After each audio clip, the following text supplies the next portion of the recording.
श्रीगुरुभ्यो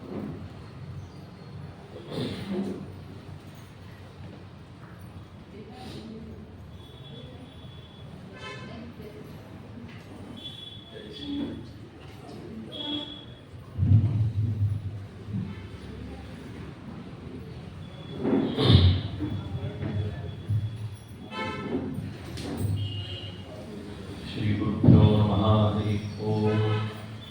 आपादमूलिपर्यन्तं गुरूणाम् आकृतिं स्मरेत्। तेन विघ्नाः प्रणश्यन्ति सिद्ध्यन्ति च मनोरथाः। अस्मद्गुरुसमारम्भां टीकाकृत्पादमध्यमाम् श्रीमदाचार्यपर्यन्तां वन्दे गुरुपरम्परां। वेदव्यासगुणाभास विद्याधीशसतां वश मां निराशं गतक्लेशं गुरुवनाशं हरेशं। कृष्णाय वासुदेवाय हरये परमात्मने प्रणतक्लेशनाशाय गोविन्दाय नमो नमः। लक्ष्मीनारायणं नत्वा पूर्णबोधान् गुरूनपि कुर्मः श्रीकृष्णगीतायाः भाष्यात्युक्तार्थसङ्ग्रहम्। धर्मक्षेत्रे कुरुक्षेत्रे समवेतायुत्सवः। मामकाः पाण्डवाश्चैव किमकुर्वत सञ्जय। अशोच्यानन्वशोचस्त्वं प्रज्ञावादांश्च भाषसे। गतासून् अगतासूंश्च नानुशोचन्ति पण्डिताः। श्रीगुरुभ्यो नमः। हरिः ओम्।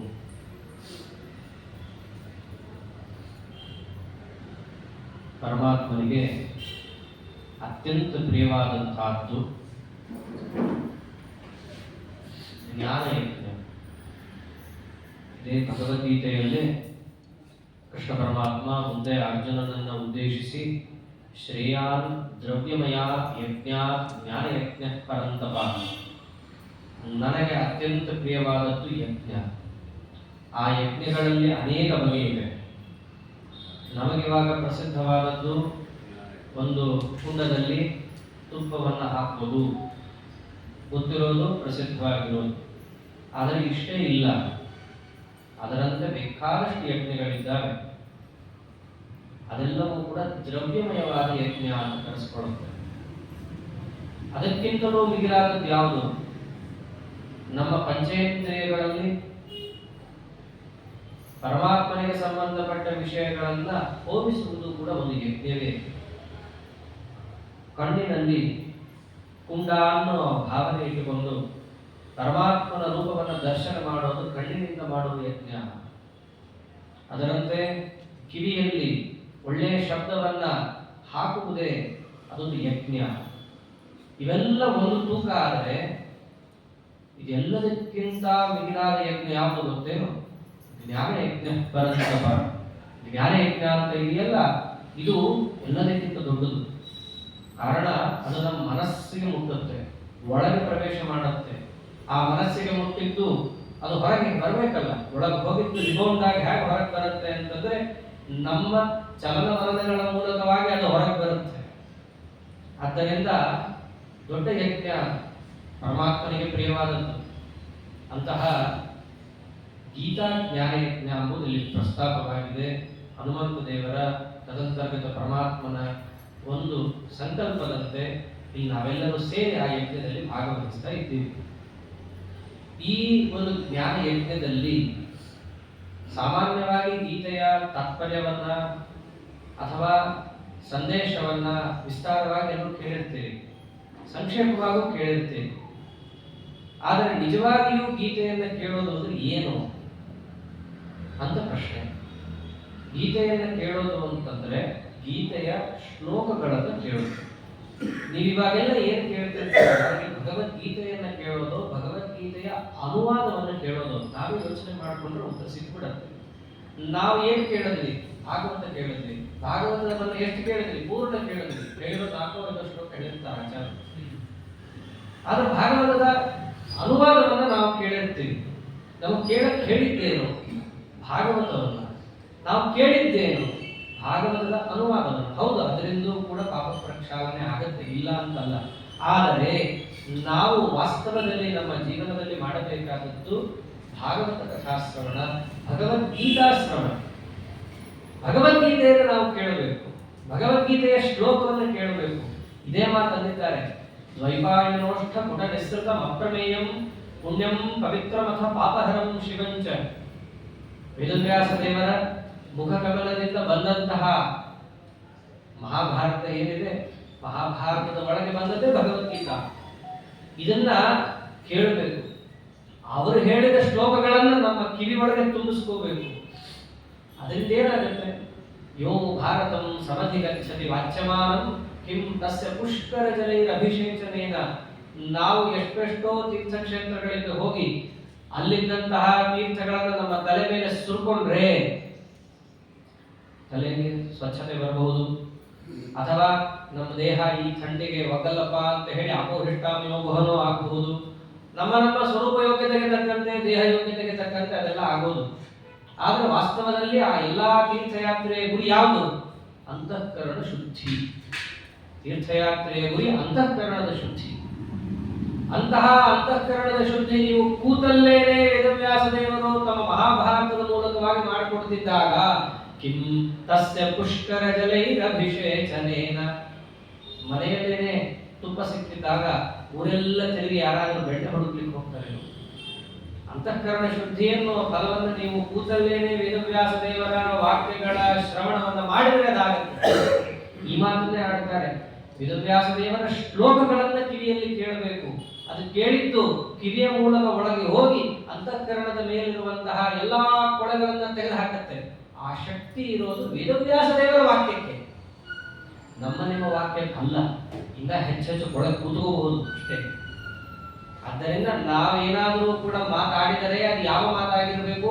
ಪರಮಾತ್ಮ ಆಡಿದ ಮಾತುಗಳಾಗಿದ್ದರೆ ಆ ಮಾತಿನಿಂದ ಅಂತಃಕರಣ ಶುದ್ಧಿ, ಶ್ರವಣ, ಆ ಶ್ರವಣದಿಂದ ಮನಗೆ ಆನಂದ, ಇವೆಲ್ಲ ಪ್ರಾಪ್ತಿಯಾಗುತ್ತೆ.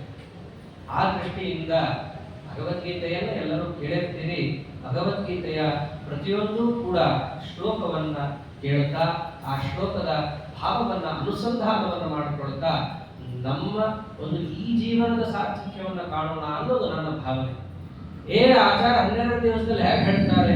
ಖಂಡಿತ ಆಗಲ್ಲ. ಭಗವದ್ಗೀತೆಯನ್ನು 106 ವರ್ಷ ಕೊಟ್ಟರೂ ಹೇಳಲಿಕ್ಕೆ ಆಗಲ್ಲ, ಅಷ್ಟು ದೊಡ್ಡ ಗ್ರಂಥ. ಆದರೂ ರಾಯರು ಹೇಳ್ಕೊಟ್ಟಿದ್ದಾರಲ್ಲ, ಯಥಾಶಕ್ತಿ ಯಥಾ ಜ್ಞಪ್ತಿ ಯಥಾ ವೈಭವಂ ಕರಿಷ್ಯೆ ಅಂತ ಹೇಳಿದಂತೆ ನಮ್ಮ ಶಕ್ತಿ ಅನುಸಾರವಾಗಿ ಆ ಶ್ಲೋಕವನ್ನಂತೂ ಹೇಳಬಹುದಲ್ಲ. ಶ್ಲೋಕದ ಅರ್ಥ ತಿಳಿಯೋದ್ರಲ್ಲಿ ನಮಗೆ ಪೂರ್ಣ ಸಾಮರ್ಥ್ಯ ಇಲ್ಲವೇ ಇಲ್ಲ. ಆದ್ರೆ ಶ್ಲೋಕವನ್ನಂತೂ ನಮಗೆ ಸರಿಯಾಗಿ ಹೇಳೋದು, ಹೇಳಿದ್ದನ್ನ ಶ್ರದ್ಧಾ ಭಕ್ತಿಯಿಂದ ಕೇಳೋದು, ಇದನ್ನಂತೂ ಮಾಡಬಹುದಷ್ಟೇ. ಯಥಾಶಕ್ತಿ ಗುರುಗಳು, ದೊಡ್ಡವರು, ಜ್ಞಾನಿಗಳು, ಮಹಾಭಾರತ ತಿಳಿಸಿಕೊಟ್ಟ ಅರ್ಥವನ್ನು ಅನುಸಂಧಾನ ಮಾಡೋಣ ಅನ್ನೋ ದೃಷ್ಟಿಯಿಂದ ಈ 12 ದಿವಸದಲ್ಲಿ ಅವಸರದಿಂದ ಎಲ್ಲಾ ಶ್ಲೋಕಗಳನ್ನು ಹಾರಿಸಿ ಅರ್ಥಾನುವಾದವನ್ನು ಕೂಡ ಓಡೋರು ಮಧ್ಯದಲ್ಲಿ ಬಿದ್ದೇ ಬೀಳ್ತಾರೆ ಎಲ್ಲೋ ಒಂದು ಕಡೆ. ಹಾಗೆ ಏಳು ಬೀಳುಗಳು ಹೆಚ್ಚು ಆಗದಂತೆ ಈ ಒಂದು ಸದುಪಯೋಗವನ್ನ ಪ್ರಾಣದೇವರ ಸನ್ನಿಧಿಯಲ್ಲಿ ನಾವೆಲ್ಲರೂ ಬಳಸ್ಕೊಳ್ಳೋಣ ಅನ್ನೋ ದೃಷ್ಟಿಯಿಂದ ನಿನ್ನೆ ದಿವಸ ಹಾಗೆ ಪ್ರಸ್ತಾಪ ಆಯಿತು. ನಾನು ಯಾವುದೂ ಹೆಚ್ಚು ಹಾರಿಸ್ಲಿಕ್ಕೆ ಹೋಗಲಿಲ್ಲ. ಹೇಗೆ ಭಗವದ್ಗೀತೆ ಹೇಳೋಣ ಅಂತ ಪ್ರಶ್ನೆ ಬಂದಾಗ ಇಲ್ಲಿದ್ದಂತಹ ಪದಾಧಿಕಾರಿಗಳು ಅದರಂತೆ ಎಲ್ಲರನ್ನು ಕೇಳಿದಾಗ ಹೆಂಗೆ ಎಲ್ಲಾ ಶ್ಲೋಕವನ್ನು ಹೇಳ್ಬಿಡೋಣ ಅಥವಾ ಬರೀ ಭಾವನವಾದ ಮಾಡೋಣ ಅಂತಂದ್ರೆ, ಇಲ್ಲ, ಎಲ್ಲಾ ಶ್ಲೋಕಗಳೇ ಆಗಲಿ, ಮತ್ತೆ 12 ದಿವಸದಲ್ಲಿ ಆಗಲ್ವಲ್ಲ ಅಂತ ಬಂದಾಗ ಇರ್ಲಿ, 12 ದಿವಸದಲ್ಲಿ ಎಷ್ಟಾಗುತ್ತೋ ಅಷ್ಟಾಗಲಿ. ಮುಂದೆ ಸಮಯ ನಿಮಗೂ ನಮಗೂ ಇಬ್ಬರಿಗೂ ಒದಗಿ ಬಂದಾಗ, ಅದರ ಮೇಲೆ ಪ್ರಾಣದೇವರ ಇಚ್ಛೆಗೆ ಬಂದಾಗ ಅದಾಗಲಿ ಅನ್ನೋ ದೃಷ್ಟಿಯಿಂದ ಹೇಳಿದ್ದಕ್ಕೆ ನನಗೂ ಕೂಡ ಅದೊಂದು ಸಂತೋಷ. ಯಾಕೆ ಹೇಳೋದಕ್ಕೆ ಒಂದು ಸಂತೋಷ, ಅದ್ರ ಮೇಲೆ ಕೇಳಕ್ಕೂ ಎಲ್ಲರೂ ಇಲ್ಲಿ ಉತ್ಸುಕರಾಗಿದ್ದಾರೆ ಅನ್ನೋದು ಇನ್ನೊಂದು ಸಂತೋಷ. ಹಾಗಾಗಿ ಭಗವದ್ಗೀತೆಯ ಪ್ರತಿಯೊಂದು ಶ್ಲೋಕದ ಅನುವಾದವನ್ನ ಪ್ರಾಣದೇವರ ಒಂದು ಪ್ರೀತಿಗೋಸ್ಕರ, ಅವರ ಅಂತರ್ಗತನಾದ ಪರಮಾತ್ಮನ ಪ್ರೀತಿಗೋಸ್ಕರ ಹೇಳೋದು ಕೇಳುವುದು ಅನ್ನುವ ಜ್ಞಾನೇಂದ್ರದಲ್ಲಿ ನಾವೆಲ್ಲರೂ ಪಾಲ್ಗೊಳ್ಳೋಣ ಅಂತ ತಿಳಿಸ್ತಾ, ನಿನ್ನೆ ದಿವಸ ತಿಳಿಸಿದಂತೆ ಸೇನೆಯ ಎರಡೂ ಕಡೆಯ ಯಾವ ರೀತಿಯಾದ ಪ್ರಕ್ರಿಯೆ ಇತ್ತು ಅನ್ನುವಂಥ ಧೃತರಾಷ್ಟ್ರನ ಪ್ರಶ್ನೆಗೆ ಸಂಜಯರು ತನ್ನವರು ಏನು ಮಾಡಿದರೋ ಅನ್ನುವಂತಹ ಪ್ರಶ್ನೆಗೆ ಅನುಗುಣವಾಗಿ ದುರ್ಯೋಧನ ಮತ್ತು ಅವರ ವ್ಯಾಪಾರ, ಅದರಂತೆ ದುರ್ಯೋಧನ ತೋಡಿಕೊಂಡಂತಹ ದುಃಖ, ಅವರ ದುಃಖ ಪರಿಹಾರ ಆಗಲಿ, ಒಂಚೂರಾದರೂ ಇವರಿಗೆ ಸುಖವಾಗಲಿ ಅನ್ನುವ ದೃಷ್ಟಿಯಿಂದ ಭೀಷ್ಮಾಚಾರ್ಯರು ಮಾಡಿದ ಶಂಖನಾದ ಆ ಕೌರವರ ಸೇನೆಯ ಒಂದು ಉತ್ಸಾಹ, ಇದನ್ನು ತಿಳಿಸಿ ಅದರಂತೆ ಪಾಂಡವರ ಕಡೆಯಲ್ಲಿ ಯುದ್ಧ ಮಾಡದೇ ಇದ್ದರೂ ಎಲ್ಲ ಯುದ್ಧವನ್ನು ತಾನೇ ಮಾಡುವಂತವನು ಅನ್ನೋದನ್ನ ಜಗತ್ತಿಗೆ ಸಾರುವಂತಹ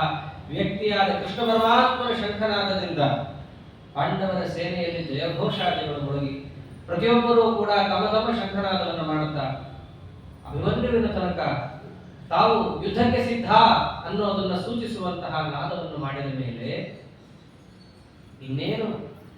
ಇನ್ನೇನಾಗಬೇಕು, ಶಸ್ತ್ರ ಬೀಳಬೇಕು ಅನ್ನೋ ಸ್ಥಿತಿಯಲ್ಲಿದ್ದಾಗ ಅರ್ಜುನರು ಕೃಷ್ಣ ಪರಮಾತ್ಮ ಒಳಗಿನಿಂದ ಮಾಡುವ ಪ್ರೇರಣೆಗನುಸಾರವಾಗಿ ಮಾತನ್ನಾಡಿದ. ಬೇಕಾದ ಸಮಯ ಇದ್ದಾಗ ಆಡ್ಲಿಲ್ಲ, ಇದೇ ಸಮಯದಲ್ಲಿ ಪರಮಾತ್ಮ ಒಳಗೆ ನಿಂತು ಪ್ರೇರಣೆ ಮಾಡಿದ. ಯಾಕೆ? ಕೆಲಸದ ಮುಂಚೆ ಒಳಗಡೆ ಪರಮಾತ್ಮನಿಗೆ ಸಂಬಂಧಪಟ್ಟ ವಿಷಯಗಳು, ಇಲ್ಲಿ ಕಲ್ಮಶಗಳು ಕಶ್ಮಲಗಳು ಇರಬಾರದು, ಅದನ್ನ ತೊಳ್ಕೊಂಡು ಕೆಲಸ ಮಾಡು ಅನ್ನೋ ದೃಷ್ಟಿಯಿಂದ ಇದ್ದಂತಹ ಅಲ್ಪ ಸ್ವಲ್ಪವಾದಂತಹ ಅಂಶವನ್ನು ಅವರಿಂದಲೇ ಹೊರಗೆ ಹಾಕಿಸಿ, ಇದು ಬರೀ ಅರ್ಜುನಗಷ್ಟೇ ಅಲ್ಲ, ಇಡೀ ಜಗತ್ತಿಗೆ ಇದು ಉಪಕಾರಕವಾಗುತ್ತೆ ನಿನ್ನ ಪ್ರಶ್ನೆ ಅರ್ಜುನ, ಆ ಪ್ರಶ್ನೆಯನ್ನು ನಿಮಿತ್ತ ಮಾಡಿಕೊಂಡು ಜಗತ್ತಿಗೆ ನಾನು ಉಪದೇಶ ಮಾಡ್ತಾ ಇದ್ದೇನೆ. ಯದ್ಯಪಿ ಅರ್ಜುನನಿಗೆ ಏನು ಹೇಳೋದು ಬೇಕಿಲ್ಲ, ಸಾಕ್ಷಾತ್ ಇಂದ್ರಾವತಾರ, ಉತ್ತಮಾಧಿಕಾರಿ, ಅವನನ್ನ ನಿಮಿತ್ತ ಮಾಡಿಕೊಂಡ ಅಷ್ಟೇ. ಪಾರ್ಥೋ ವತ್ಸಃ ಸುಧೀರ್ ಭೋಕ್ತ ದುಗ್ಧಂ ಗೀತಾಮೃತಂ ಮಹತ್, ಅವನ ಒಳಗಡೆಯಿಂದ ಪ್ರೇರಣೆಯನ್ನು ಮಾಡಿದ್ದಾರೆ. ಅದಕ್ಕೆ ಏನಂದ್ರು? ಹೃಷಿಕೇಶಂ ತದಾ ವಾಕ್ಯಂ ಇದಮಾಹ ಮಹೀಪತೆ.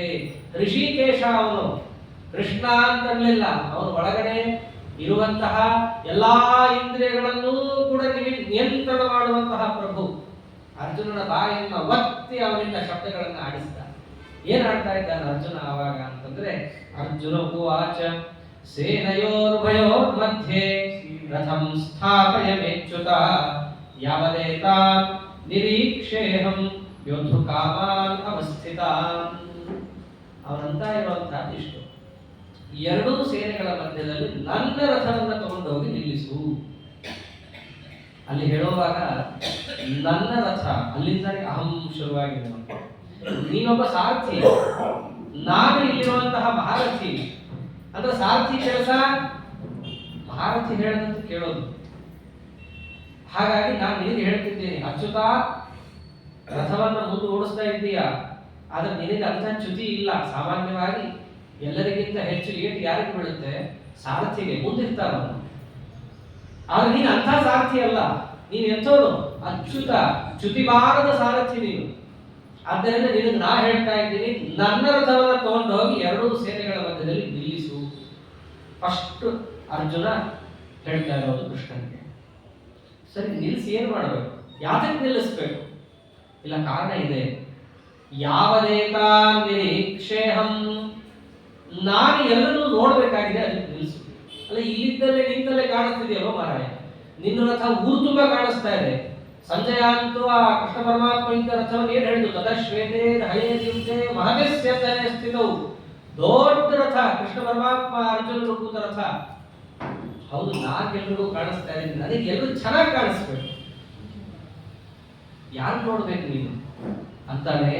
ಯೋಧು ಕಾಮಾನ್ ಅವಸ್ಥಿತಾನ್, ಯುದ್ಧ ಮಾಡಬೇಕು ಅಂತ ಅಪೇಕ್ಷೆ ಹೊತ್ತುಕೊಂಡು ಬಂದಿದ್ದಾರಲ್ಲ, ಎಲ್ಲರೂ ನೋಡ್ಬೇಕು ಅಂತಂದ. ಯುದ್ಧ ಮಾಡಬೇಕು ಅಂತ ಅಪೇಕ್ಷೆ ಹೊತ್ಕೊಂಡ್ ಬಂದವರು ಬರೀ ಕೌರವರಲ್ಲ, ಅವ್ರು ಮುಂದಿದ್ದಾರೆ, ಅವ್ರು ಕಾಣಿಸ್ಬಿಡ್ತಾರೆ. ಅರ್ಜುನನ್ ಕಾಣಿಸ್ಬೇಕಾದ್ರು ಹಿಂದಿನವರು ಕಾಣಿಸ್ಬೇಕಾಗಿದೆ. ಅದಕ್ಕೆ ಅವನೇನ್ ಮಾಡ್ತಾನೆ? ಸೇನೆಯೋರ್ ಉಭಯೋರ್ ಮಧ್ಯೆ ಕೊಂಡೋಗಿ ನಿಲ್ಲಿಸಿದಾಗ ನಾ ಹಿಂದೆ ಮುಂದೆ ಎಲ್ಲ ಕಡೆ ತಿರುಗಿ ಎಲ್ಲರನ್ನೂ ನೋಡಬಹುದು.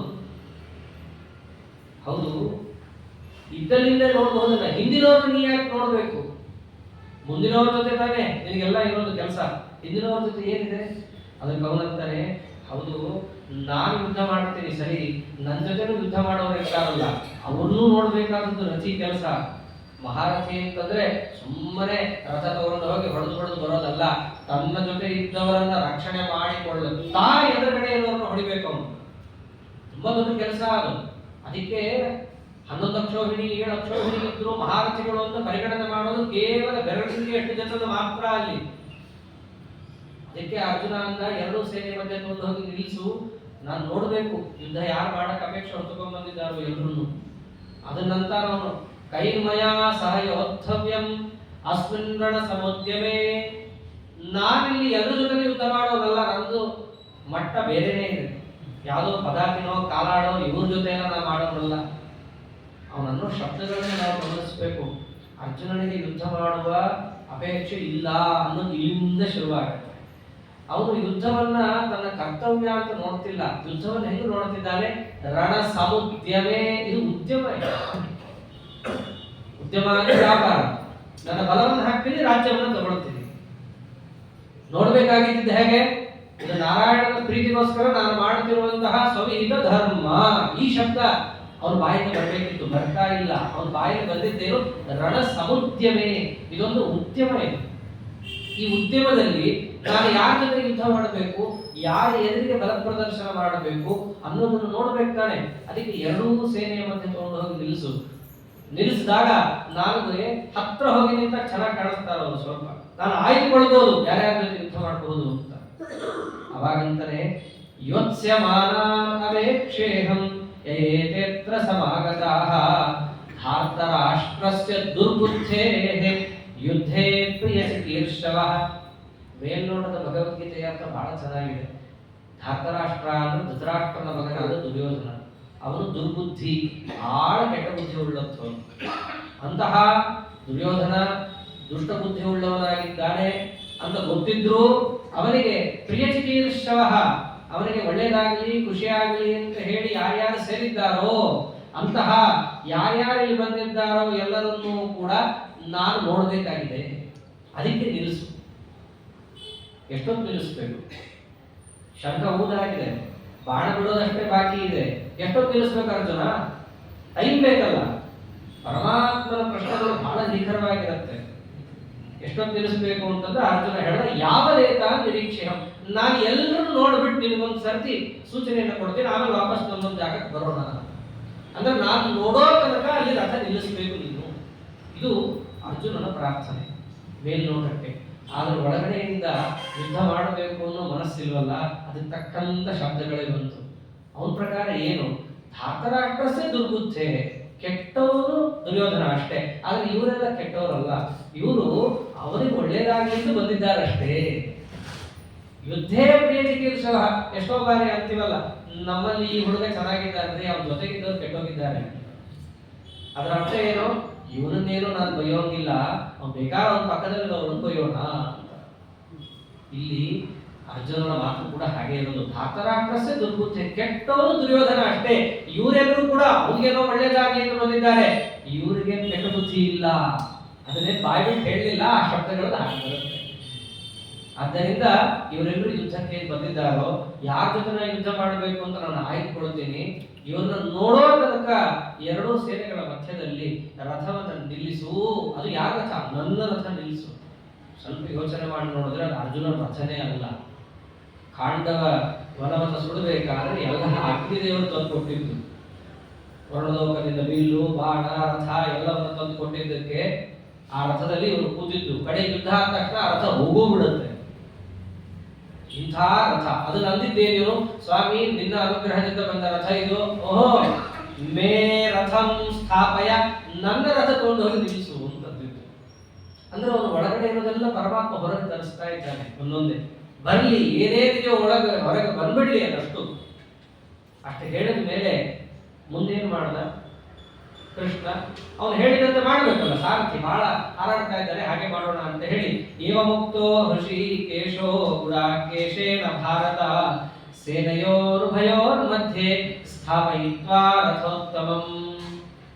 ಹೀಗೆ ಯಾವಾಗ ಹೃಷಿಕೇಶ ಅವನ ಬಾಯಿಂದ ನಿಯಂತ್ರಣ ಮಾಡುವ ಕೃಷ್ಣ ಪರಮಾತ್ಮನೇ ಅವನ ಬಾಯಿಂದ ಬರುವ ಶಬ್ದವನ್ನು ಕೇಳಿ, ಯಾರಿಂದ ಬಂದ ಶಬ್ದ? ಗುಡಾಕೇಶೇನ ಭಾರತ.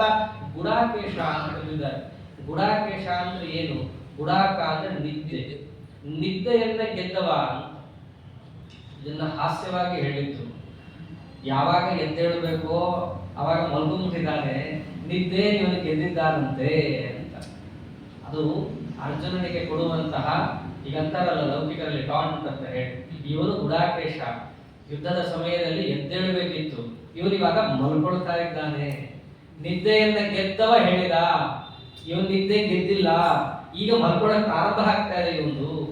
ಕಾರಣ ಇವಾಗ ನಾವು ಮಾತು ಆಡಬಾರ್ದಿತ್ತು. ಶಂಖ ಊದಿದ ಮೇಲೆ ಯಾಕೆ ಮಾತಾಡ್ತಾರೆ? ಅದಕ್ಕೆಲ್ಲ ಮುಂಚೆ ಆಡ್ಬೇಕಾಗಿದ್ದ ಮಾತಿದು. ಉದ್ಯೋಗ ಪರ್ವದಲ್ಲಿ ಒಂದು ಮಾತಾಡಲಿಲ್ಲ ಅರ್ಜುನ. ಗಮನಿಸ್ಬೇಕು ನಾವೆಲ್ಲ. ಧರ್ಮರಾಜ ಮಾತಾಡಿದ, ಭೀಮಸೇನರು ಅಣ್ಣನಿಗೆ ತಕ್ಕಂತೆ ಅಂತಂದ್ರು. ಆಮೇಲೆ ವೈಯಕ್ತಿಕ ಅಭಿಪ್ರಾಯ ಕೇಳಿದ್ರೆ ಯುದ್ಧನೇ. ಅರ್ಜುನನು ಕೂಡ ಹಾಗೆ ಅನ್ಬಿಟ್ಟು, ಯಾಕೆ ಭೀಮಸೇನರು ಗದರಿದ್ದು ಕೇಳಿ ಇವನೇನಾದ್ರೂ ಕೂಡ ಮಾತಾಡಿದ್ರೆ ಮುಗಿದೇ ಹೋಯ್ತು, ಅಣ್ಣನೇ ಬಂದು ಬಿಡ್ತಾನೆ. ಧರ್ಮರಾಜ ಅಣ್ಣ ಆಗಿದ್ದ ಅಂತಷ್ಟೇ, ಏನಾದ್ರು ತಮ್ಮ ಆಗಿದ್ರೆ ಯಾವತ್ತೂ ಕೂಡ ಬಡದಾಗಿರೋರು. ಅಣ್ಣ ಅಂತೂ ಕೆಲವೊಮ್ಮೆ ನೋಡಿಲ್ಲ. ಸಹದೇವನಿಗೆ ಎಷ್ಟೋ ಬಾರಿ ಹೇಳಿದ್ದಾರೆ, ದ್ರೌಪದಿ ವಸ್ತ್ರಾಪಹರಣ ಕಾಲದಲ್ಲಿ ಸುಮ್ಮನೆ ಕೂತಿರ್ತಾನೆ. ಅದೇ ದಕ್ಷಯಿಷ್ಯಾಮಿ ಸಹದೇವ ಅಗ್ನಿಮಾನಯ, ಇವನು ಕೈಯಿಂದ ತಾನೇ ಎಲ್ಲ ಹಾಕ್ಬೇಕು ಬಿಡ್ಬೇಕು ಎಲ್ಲ. ಸಹದೇವ ಇವನ್ ಕೈಯೇ ಸುಟ್ಟು ಬಿಡ್ತೀನಿ ತಗೊಂಬ, ಯಾವುದನ್ನ ಪಣಕ್ಕೆ ಇಡ್ತಾ ಇದ್ದಾರೋ ಆ ಕೈಯೇ ಇರಬಾರ್ದು ಅಂದ್ರೆ ಅವ್ರ ಅಣ್ಣನ್ನೂ ಬಿಟ್ಟಿಲ್ಲ ಅವರು. ಇನ್ನು ಇವರು ಅರ್ಜುನನ್ನು ಬಿಡ್ತಾರ? ಉದ್ಯೋಗ ಪರ್ವದಲ್ಲಿ ಏನೂ ಮಾತಾಡಿಲ್ಲ, ಆಮೇಲೂ ಕೂಡ ಮಾತಾಡೋ ಪ್ರಸಕ್ತಿ ಬರಲಿಲ್ಲ. ಅದೇ ಕೆಟ್ಟ ಅಂಶ ಒಳಗಡೆ ಇದ್ರೆ ಕೆಲಸ ನಡೆಯಲ್ಲ. ಅರ್ಜುನನಿಗೆ ಬರಬೇಕಾದ ಮುಂದೆ ಬರಲ್ಲ. ಶಂಖ ಊದಿದ ಮೇಲಾದರೂ ಬರುತ್ತಾ ಅಂತ ನೋಡಿದಾಗ ಇಲ್ಲ, ಆ ಕಡೆಗೆ ತಾನೇ ಪ್ರೇರಣೆ ಮಾಡಿ ಹೊರಗೆ ಹಾಕಿಸ್ತಾನೆ. ಈಗ ಮಲ್ಕೊಳ್ತಾ ಇದ್ದಾನೆ ಅರ್ಜುನ, ಬೇರೆಯವರೆಲ್ಲ ಮಲ್ಕೊಂಡು ಎದ್ದು ಬಿಟ್ಟಿದ್ದಾರೆ, ಈಗ ಇವ್ ನಿದ್ದೆ. ನಿದ್ದೆ ಅಂದ್ರೆ ಏನು? ಅಜ್ಞಾನ. ನಿದ್ದೆ ಅನ್ನೋದು ತಮೋಗುಣದಿಂದ ಬರುವಂತಹದ್ದು. ಇವೆಲ್ಲವೂ ಕೂಡ ನಾವು ಶಾಸ್ತ್ರವನ್ನು ನೋಡಿದಾಗ ಗೊತ್ತಾಗುತ್ತೆ. ಸತ್ವ, ರಜಸ್ಸು, ತಮಸ್ಸು, ಜಾಗೃತ್, ಸ್ವಪ್ನ, ಸುಷುಪ್ತಿ ಅಂತ. ಅಲ್ಲಿ ಜಾಗೃತ್ ಅನ್ನೋದು ಸತ್ವಗುಣ ನಮ್ಮಲ್ಲಿ ವೃದ್ಧಿಯಾದಾಗ ಬರುವಂತಹ ಅಂಶ. ಸ್ವಪ್ನ ಸುಷುಪ್ತಿಗಳು ರಜಸ್ತಮೋ ಗುಣಗಳಿಂದ ಬರುವಂತಹದ್ದು. ಇಲ್ಲಿ ಅಜ್ಞಾನ ಎಂಬುದೇ ತಮೋ ಗುಣದಿಂದ ಬರುವಂತಹ ಒಂದು ಕಾರ್ಯ. ಪ್ರಕೃತದಲ್ಲಿ ಅರ್ಜುನನಿಗೆ ಅಜ್ಞಾನ ಬಂತು ಅಂತಂದ್ರೆ ತಮೋಗುಣ ಬಂತು ಅಂತ ಅರ್ಥ. ತಮೋಗುಣ ಅನ್ನೋದನ್ನ ಶಾಸ್ತ್ರದಲ್ಲಿ ನಿದ್ದೆ ಅಂತ ಕರೀತಾರೆ. ಅದನ್ನ ಗೆದ್ದವ ಅಂತ ಹೇಳ್ಕೊಳ್ತಿದ್ದ, ಇವಾಗ ಅದಕ್ಕೆ ಸೋತ್ ಹೋಗಿದ್ದಾನೆ. ಗುಡಾಕೇಶ ಅಂದ್ರೆ ಗುಡಾಕವನ್ನೇ ತಲೆ ಮೇಲೆ ಹೊತ್ಕೊಂಡವನು, ಗುಡಾಕವನ್ನೇ ಗೆದ್ದವನು ಅನ್ನೋದಕ್ಕಿಂತ ಇಲ್ಲಿ ಅಜ್ಞಾನವನ್ನು ಹೊತ್ತು ಪ್ರಶ್ನೆ ಮಾಡಿದ. ಅದನ್ನ ಕೇಳಿದಾಗ ಅವನು ಹೇಳಿದಂತೆ ಎರಡೂ ಸೇನೆಯ ಮಧ್ಯದಲ್ಲಿ ದೇವರು ರಥವನ್ನು ತಗೊಂಡು ಹೋಗಿ ನಿಲ್ಲಿಸ್ತಾರೆ. ಎಲ್ಲಿ ಬೇಕಾದ್ರೆ ನಿಲ್ಲಿಸ್ಬೋದಿತ್ತು. ದೇವರೇನ್ ಚಮತ್ಕಾರ ಮಾಡ್ತಿದ್ದಾನೆ, ನಿಲ್ಲಿಸಿದ್ದಲ್ಲಿ ಭೀಷ್ಮದ್ರೋಣ ಪ್ರಮುಖತಃ ಸರ್ವೇಷಾಂಚ ಮಹೀಕ್ಷಿತಾಂ. ಎಲ್ಲಿ ಭೀಷ್ಮಾಚಾರ್ಯರು ದ್ರೋಣಾಚಾರ್ಯರು ಕರೆಕ್ಟಾಗಿ ಕಾಣಬೇಕು ಅಲ್ಲಿ ಹೋಗಿ ನಿಲ್ಲಿಸಿದ್ದಾನೆ. ಬಹಳ ಸಂದೇಶವನ್ನು ಕೃಷ್ಣ ಪರಮಾತ್ಮ ಕೊಟ್ಟಿರೋದು. ಅವನು ಸೇನೆಗಳ ಮಧ್ಯದಲ್ಲಿ ನಿಲ್ಲಿಸುವಂತಂದಿದ್ದ, ಎಲ್ಲಿ ಬೇಕಾದ್ರೂ ನಿಲ್ಲಿಸ್ಬೋದಿತ್ತು. ಆಗಿನ ಧೃತರಾಷ್ಟ್ರನ ಮಗನಾದ ದುರ್ಯೋಧನ ದುರ್ಬುದ್ಧಿಯಿಂದ ಬೈದಿದ್ದ, ದುರ್ಯೋಧನ ಮುಂದೆ ತಗೊಂಡು ಹೋಗಿ ನಿಲ್ಲಿಸ್ಬೋದಿತ್ತು, ನಿಲ್ಲಿಸಲ್ಲ. ಅದರಂತೆ ಬೇರೆ ಬೇರೆ ಅಸಂಬದ್ಧ ರಾಜರೆಲ್ಲ ಇದ್ರು, ಜಯದ್ರಥ ಮುಂತಾದವರು, ನಿಲ್ಲಿಸಲ್ಲ. ಯಾಕೆ ಅಲ್ಲೆಲ್ಲ ನಿಲ್ಲಿಸಿದ್ರೆ ಒಳಗಿರೋದು ಹೊರಗೆ ಬರಲ್ಲ. ಅವನಿಗೆ ಒಳಗಿರೋದು ಹೊರಗೆ ಬರಬೇಕು. ಯಾರನ್ನ ನೋಡಿದ್ರೆ ಅದೆಲ್ಲವೂ ಕೂಡ ಒಳಗಿರೋದು ಸರ ಸರ ಸರ ಸರ ಹೊರಗೆ ಬರುತ್ತೋ ಅವರು ಮುಂದೆ ತಗೊಂಡು ಹೋಗಿ ನಿಲ್ಲಿಸ್ತಾ ಇರ್ತಾರೆ. ಎಲ್ಲಿ?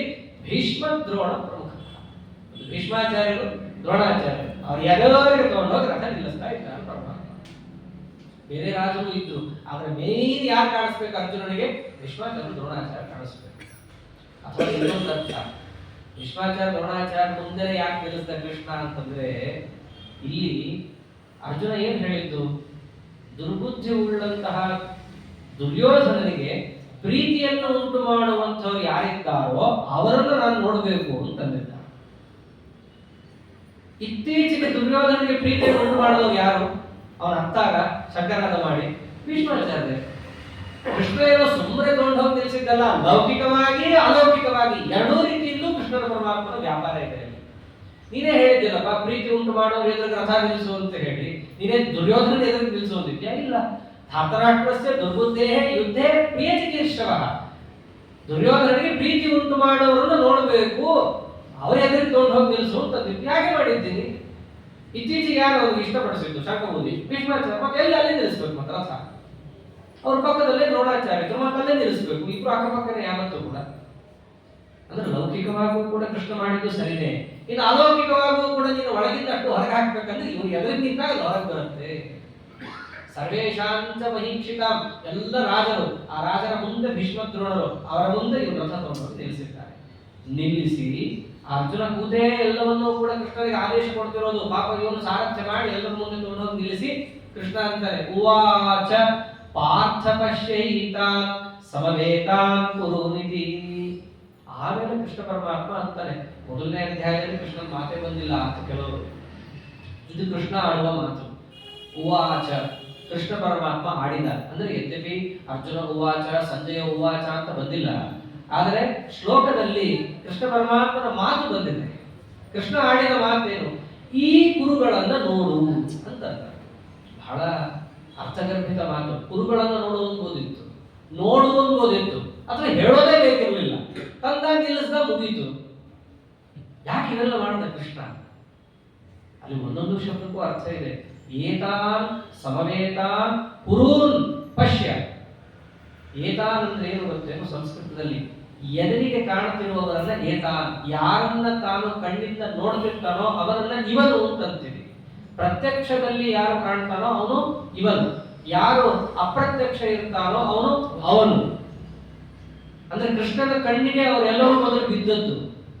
ಕೃಷ್ಣನ್ ನೋಡಿ ಆಮೇಲೆ ಅರ್ಜುನನ್ ಹೇಳ್ತಿದ್ದಾನೆ, ನೋಡಪ್ಪ ಯಾರನ್ನು ನೋಡ್ತೇವೆ ನೋಡು, ನೋಡಬೇಕು ನೋಡಬೇಕು ಅಂತ ಹಾಕುರಿತಾ ಇದೆಯಲ್ಲ ನೋಡು. ಆಮೇಲೆ ಏನ್ ಹೇಳ್ತಾನೆ? ಏತಾನ್ ಸಮವೇತಾನ್, ಎಲ್ಲರೂ ಒಟ್ಟುಗೂಡಿದ್ದಾರೆ ನೋಡು ಇವರೆಲ್ಲ. ಅಂದ್ರೆ ಕೃಷ್ಣ ಅವ್ರನ್ನೆಲ್ಲರನ್ನ ಒಂದೇ ಸರ್ತಿಗೆ ನೋಡ್ತಾ ಇದ್ದಾನೆ. ಅರ್ಜುನನ್ ತರ ಒಂದೊಂದು ಸರ್ತಿ ನೋಡ್ತಾ ಬರ್ತಾ ಇಲ್ಲ, ಸುಮ್ಮನೆ ಕಣ್ಣೆತ್ತಿ ನೋಡ್ದ ಎಲ್ಲರನ್ನು ಒಂದೇ ಸರ್ತಿ ಮುಗಿತು. ಸಮವೇತ ಒಂದೇ ಸಮೂಹವಾಗಿ ಕೃಷ್ಣ ನೋಡಿದ್ದು. ಆಮೇಲೆ ಅಂದಿದ್ದೇನು? ಕುರೂನ್ ಇತಿ, ಇವರೆಲ್ಲರೂ ಕುರುಗಳು. ಅಲ್ಲಿ ಎಷ್ಟೋ ಜನ ಇದ್ದಾರ್ರಿ, ಬರೀ ಕುರುಗಳಷ್ಟೇ ಇಲ್ಲ. ಕುರುಗಳ 100 ಭೀಮಾಚಾರ 1 ಜನ ಬಿಟ್ರೆ 11 ಲಕ್ಷ ಹೆಣ್ಣಿ ಸೇನೆಯಲ್ಲಿ ಇದ್ದವ್ರೆ ಬರೀ ಕುರುಗಳಿಂದ ಬೇಕಾದ ಜನ ಇದ್ರು. ಆದ್ರೆ ಇವರಿಗೆ ಚುಚ್ಚಬೇಕಲ್ಲ, ನೋಡಪ್ಪ ನೀನ್ ಕುರು ರಾಜ್ಯವನ್ನ ನೋಡು, ಯಾರ್ಯಾರಿದ್ದಾರೆ ಎದುರುಗಡೆ ನೋಡು. ಯಾಕೆಂದ್ರೆ ಅರ್ಜುನನ ತಲೆಯಲ್ಲಿ ಭೀಷ್ಮಾಚಾರ್ಯವೇ ನಿಜವಾದ ಕುರು ವಂಶಸ್ಥರು, ಅವನ ತಲೆಯಲ್ಲಿ ಅವರೇ. ದುರ್ಯೋಧನ ಅನ್ನೋದು ಅವನ ತಲೆಯಲ್ಲಿ ಇಲ್ಲವೇ ಇಲ್ಲ. ನೋಡು ಎದುರಿಗಿರೋ ಎಲ್ಲಾ ಕುರುಗಳನ್ನು ನೋಡು. ಇದೇ ಮಾತನ್ನ ಭೀಷ್ಮಾಚಾರ್ಯರು ತಮ್ಮ ಮರಣಶೈಲಿಯಲ್ಲಿದ್ದಾಗ ಆಡ್ತಾರೆ, ಶರಶೈಲಿಯಲ್ಲಿದ್ದಾಗ. ಸಪದಿ ಸಖಿವಚೋ ನಿಶಮ್ಯ ಮಧ್ಯೆ ನಿಜ ಬಲಯೋ ರಥಂ ನಿವೇಶ್ಯ ಸ್ಥಿತವತಿ ಪರಸೈನಿಕಾಯು ರಕ್ಷಣಾ ಹೃತವತಿ ಪಾರ್ಥ ಸಖೇ ರಥರ್ಮಮಾಸ್ತು. ಭೀಷ್ಮಾಚಾರ್ಯ ಇದೇ ಮಾತಂತ ನನ್ನ ಎದುರಿಗೆ ತಂದು ಈ ರಥ ನಿಲ್ಲಿಸ್ತೀರಿ. ಯಾಕೆ ನಿಲ್ಲಿಸ್ತಿ? ಇವನೇನೋ ಹೇಳದ ಅಂತ ಹೇಳಿ ಆಗ ಹೊಡ್ಕೊಂಡ್ಬಂದು ನಿಲ್ಲಿಸೋ ಹಾಗೆ ಎಲ್ಲ ಕುದುರೆಗಳನ್ನು ಹೊಡೆದು ತಂದು ನನ್ನ ಎದುರು ನಿಲ್ಲಿಸ್ತಿ. ನಿಲ್ಲಿಸಿರೋ ತನಕ ಎಲ್ಲ ಬರೋಬ್ಬರಿ ಇತ್ತು. ಆದರೆ ಆಗಿದ್ದೇನು? ಅರ್ಜುನ ತಲೆ ಮುಗಿಸ್ಕೊಂಡು ಕೂತಿದ್ದ. ಮೊದಲು ನೀನು ನಿಲ್ಲಿಸ್ಬಿಟ್ಟು ಎಲ್ಲರನ್ನು ಒಂದ್ಸರ್ತಿ ನೋಡ್ದಿ, ಆಮೇಲೆ ಇವನು ನೋಡ್ದ. ಆದ್ರೆ ನೀವಿಬ್ರು ನೋಟದಲ್ಲಿ ವ್ಯತ್ಯಾಸ ಇತ್ತು. ನೀನು ಮಾಡಿದ್ದೇನು? ಸ್ಥಿತವತಿ ಪರ ಸೈನಿಕಾಯು ರಕ್ಷಣಾ ಹೃತವತಿ, ನೀನು ಕಣ್ಣೆತ್ತಿ ನೋಡಿ ಎದುರಿಗಿರುವಂತಹ ಎಲ್ಲಾ ಸೈನಿಕರ ಆಯುಷ್ಯವನ್ನು ಕೂಡ ಕಣ್ಣಿಂದ ಹೀರಿಬಿಟ್ಟಿ. ಅಂದ್ರೆ ಎಲ್ಲವನ್ನೂ ಅವತ್ತೇ ತೀರ್ಮಾನ ಕೃಷ್ಣ ಮಾಡಾಗಿತ್ತು. ಇವನು 10ನೇ ದಿನ ಬೀಳ್ತಾನೆ, ಇವನು 12ನೇ ದಿನ ಬೀಳ್ತಾನೆ, ಇವನು 13ನೇ ದಿನ ಬೀಳ್ತಾನೆ, ಅಷ್ಟೇ ಆಯುಷ್ಯ. ಅವನು ಇದ್ರೂ ಸತ್ತೋಗ್ತಾ ಇದ್ದ. ಅರ್ಜುನ ಇಲ್ಲ, ನಿಮಿತ್ತ ಅಷ್ಟೇ. ಆ ಹೊತ್ತಿಗೆ ಅರ್ಜುನನ್ ಬಾಣ ಬರಬೇಕು, ಅವನ ಆಯುಷ್ಯ ಮುಗಿಬೇಕು, ಬೀಳ್ಬೇಕು. ಎಷ್ಟೋ ಬಾಣಗಳನ್ನು ಹೊಡೆದಿದ್ದಾನೆ ಅರ್ಜುನ, ಸತ್ತಿಲ್ಲ ಎಷ್ಟೋ ಜನ. ಕೆಲವೊಮ್ಮೆ ಬಾಣ ಹೊಡೆದಿರ್ಲಿಕ್ಕೆ ಸತ್ತೋಗ್ಬಿಟ್ಟಿದ್ದಾರೆ. ಎಲ್ಲ ಮುಂದೆ ಅರ್ಥ ಆಗುತ್ತೆ ಅರ್ಜುನನಿಗೆ. ಅವು ಯುದ್ಧವನ್ನು ನೋಡ್ತಿರ್ಬೇಕಾದ್ರೆ ಕರ್ಣನ ಎದೆಗೆ ಎಷ್ಟೋ ಬಾರಿ ಬಾಣ ಬಿಟ್ಟಿರ್ತಾನೆ. ಎಷ್ಟೋ ಬಾರಿ ಅದು ಕರ್ಣನ ಎದೆಗೆ ಚುಚ್ಚಿ ಅದು ಹಿಂದಿಂದ ಬಂದಿರುತ್ತೆ ಬಾಣ. ಆ ಬಾಣದ ವರ್ಣನೆ ಇದೆ ಅರ್ಜುನಂದು, ಏನು ಸಾಮಾನ್ಯ ಅಲ್ಲ. ಬಹಳ ತಪ್ಪ ಬಾಣ ಅರ್ಜುನಂದು ಎಲ್ಲದಕ್ಕಿಂತ. ಅದು ಎಂಥ ಬಾಣ ಅಂತಂದ್ರೆ ಈಗಿಂದು ಪಿಲ್ಲರ್ ಹಾಕ್ತಿವಲ್ಲ ಕಂಬಿ, ಅದು ಏನೂ ಅಲ್ಲ. ಅದು ವರ್ಣನೆ ಕೊಡೋದು ನೋಡಿದ್ರೆ ಅತ್ಯಂತ ಗಟ್ಟಿಗುಟ್ಟಿಯಾದ ಬಾಣ. ಅದನ್ನು ನೀವು ರಥ ಚಕ್ರ ಕೊಡದೆ ಚಕ್ರ ತುಂಡಾಗಿ ಹೋಗ್ಬೇಕು, ಅಂತ ಚಿಕ್ಕಾದ ಬಾಣ. ಅದನ್ನು ಅವನು ಅಭಿಮನ್ಯುವಿಗೆ ಹೇಳ್ಕೊಟ್ಟಿರ್ತಾನೆ ಅರ್ಜುನ, ಹೆಂಗೆ ಬಿಡಬೇಕು ಅಂತ ಹೇಳಿ. ಅಂತಹ ಬಾಣಗಳನ್ನು ಎಷ್ಟೋ ಬಾರಿ ಬಿಟ್ಟಿದ್ದಾನೆ, ಸತ್ತಿಲ್ಲ. ಕೆಲವೊಮ್ಮೆ ಸತ್ತೋಗ್ತಿರ್ತಾರೆ. ಅದು ಯಾಕೆ? ಅದಕ್ಕೆ ಭೀಷ್ಮಾಚಾರ್ಯ ಉತ್ತರ ಕೊಡ್ತಾರೆ, ಇವರಲ್ಲ, ಅರ್ಜುನ ಕೊಲ್ತಿಲ್ಲ, ಭೀಮ ಕೊಲ್ತಿಲ್ಲ. ಕೊಲ್ತಿರೋದು ಯಾರು ಅಂತಂದ್ರೆ ಕೃಷ್ಣ ಪರಮಾತ್ಮನ ದೃಷ್ಟಿ. ಸ್ಥಿತವತಿ ಪರಸೈನಿಕ ಆಯುರಕ್ಷಣಾ ಹೃತವತಿ ಪಾರ್ಥ ಸಖೇ ರಥರ್ಮಮಾಸ್ತು. ಇದನ್ನ ಭೀಷ್ಮಾಚಾರ್ಯ ನೋಡ್ತಾರೆ. ಅದೆಲ್ಲ ಭೀಷ್ಮಾಚಾರ್ಯರು ತಮ್ಮ ಅಂತರಂಗದಲ್ಲಿ ಇಟ್ಕೊಂಡಿರ್ತಾರೆ. ಯುದ್ಧದ ಬಗ್ಗೆ ಏನು ಮಾತಾಡಿರಲ್ಲ. ಇವೆಲ್ಲ ಯಾವಾಗ ಶರಶೈಯಲ್ಲಿ ಮಲಗಿ ಅಂತ್ಯಕಾಲದಲ್ಲಿ ಕೃಷ್ಣ ಪರಮಾತ್ಮನ ದರ್ಶನ ಆಗುತ್ತೋ ಅವನನ್ನು ನೋಡ್ತಾ ನೋಡ್ತಾ ತಮ್ಮ ಪ್ರಾಣ ಪಕ್ಷಿ ತಮ್ಮ ದೇಹದಿಂದ ಹಾರಿ ಹೋಗಬೇಕಾದ್ರೆ ದೇವರನ್ನು ಹೀಗೆ ಸ್ತೋತ್ರ ಮಾಡ್ತಾ ಹೋಗ್ತಾರೋ. ಇವೆಲ್ಲ ಅಂತರಂಗದ ರಹಸ್ಯ. ಕಡೆ ಭೀಷ್ಮಾಚಾರ್ಯ ಹೇಳಿದ್ದು ಗೊತ್ತಾಯ್ತು. ಯಾವಾಗ ಕೃಷ್ಣ ಪರಮಾತ್ಮ ಏತಾನ್, ನಾನೆಲ್ಲ ನೋಡಾಗಿದೆ ಅರ್ಜುನ, ಈ ಬೇಕಾದ್ರೆ ಈಗ ನೀನು ನೋಡ್ಕೋ ಅಂತಂದ. ಯಾಕೆಲ್ಲ ಕೆಲಸ ಮುಗಿದೋಗಿದೆ, ಯುದ್ಧ ಮುಗಿದೋಗಿದೆ. ಮೊದಲನೇ ದಿನ ಶಂಕನಾದ ಆದ ಕೂಡಲೇ ಕೃಷ್ಣ ಪರಮಾತ್ಮ ಯುದ್ಧ ಮುಗಿಸಾಗೋಗಿದೆ. ಸುಮ್ಮನೆ 18 ದಿನ ಇದ್ದಿದ್ರು ಕೂಡ ತಾವತಾರ ಸತ್ತೋಗ್ತಾ ಇದ್ರು. ಯಾಕೆ? ಆಯುಷ್ಯ ಮುಗಿದೋಗ್ತಾ ಇತ್ತು. ಆಮೇಲೆ ಕೃಷ್ಣ ನೋಡಿದ ಮೇಲೆ, ನೋಡಪ್ಪ ಸಮವೇತಾನ್ ಕುರು ಪಶ್ಯ, ನೋಡು ಯಾರ್ಯಾರನ್ನು ನೋಡ್ತೀವಿ ನೋಡು ಅಂತ ಹೇಳಿದ ಮೇಲೆ ಎದ್ದು ಮಹಾನುಭಾವ ತತ್ರ ಪಶ್ಯತ್ ಸ್ಥಿತಾನ್ ಪಾರ್ಥಃ ಪಿತೃನ್ ಅಥ ಪಿತಾಮಹಾನ್ ಆಚಾರ್ಯಾನ್ ಮಾತುಲಾನ್ ಭ್ರಾತೃನ್ ಪುತ್ರಾನ್ ಪೌತ್ರಾನ್ ಸಖೀಂಸ್ತಥಾ ಶ್ವಶುರಾನ್ ಸಹೃದಶ್ಚೈವ ಸೇನಯೋರುಭಯೋರಪಿ. ಅರ್ಜುನ ಬರೀ ಎದುರುಗಡೆ ಇರೋರನ್ನ ಅಷ್ಟೇ ನೋಡ್ಲಿಲ್ಲ, ಒಂದು ಸರ್ತಿ ಎಲ್ಲರನ್ನೂ ಕೂಡ ನೋಡ್ತಾ ಬಂದ.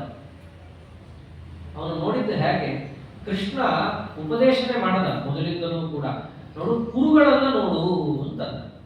ಎದುರಿಗೆ ಯಾವ ದುರ್ಯೋಧನಾದಿಗಳಿದ್ದಾರೋ ಅವರನ್ನ ನೋಡು ಅಂತಂದ್ರೆ ಇವನು ಮಾಡಿದ್ದೇನು, ಸೇನೆಯೋರುಭಯೋರಪಿ ಎರಡೂ ಸೇನೆಯಲ್ಲಿದ್ದವರನ್ನು ನೋಡ್ತಾ ಬಂದ. ಆದೇಶದ ಉಲ್ಲಂಘನೆ ಮೊದಲು ಅವನು ಮಾಡಿದ್ದು. ಎದುರುಗಡೆ ಇರೋರು ನೋಡೋದ್ರು, ಸುತ್ತಲೂ ಇರೋರು ನೋಡ್ಕೊಂಡ್ ಬಂದ. ಸರಿ, ಎದುರುಗಡೆ ಇರೋರನ್ನು ಹೇಗೆ ನೋಡ್ದ ಅವನು? ಕುರುಗಳು ದ್ರೋಹ ಮಾಡಿದವರು ಇಷ್ಟೊತ್ತನಕ ಅವರೇ ಎಂದ ಧಾತರಾಟಸ ದುರ್ಬುದ್ಧೇ ಅಂತ ಎಲ್ಲ ಮರೆತುಬಿಟ್ಟ. ನೋಡಿದ್ದ ಹೇಗೆ ಅವನು ಅರ್ಜುನ? ಪಿತೃ ಅಪ್ಪಂದಿರು ಅಂತ ಫಸ್ಟ್ ನೋಡಿದ್ದು.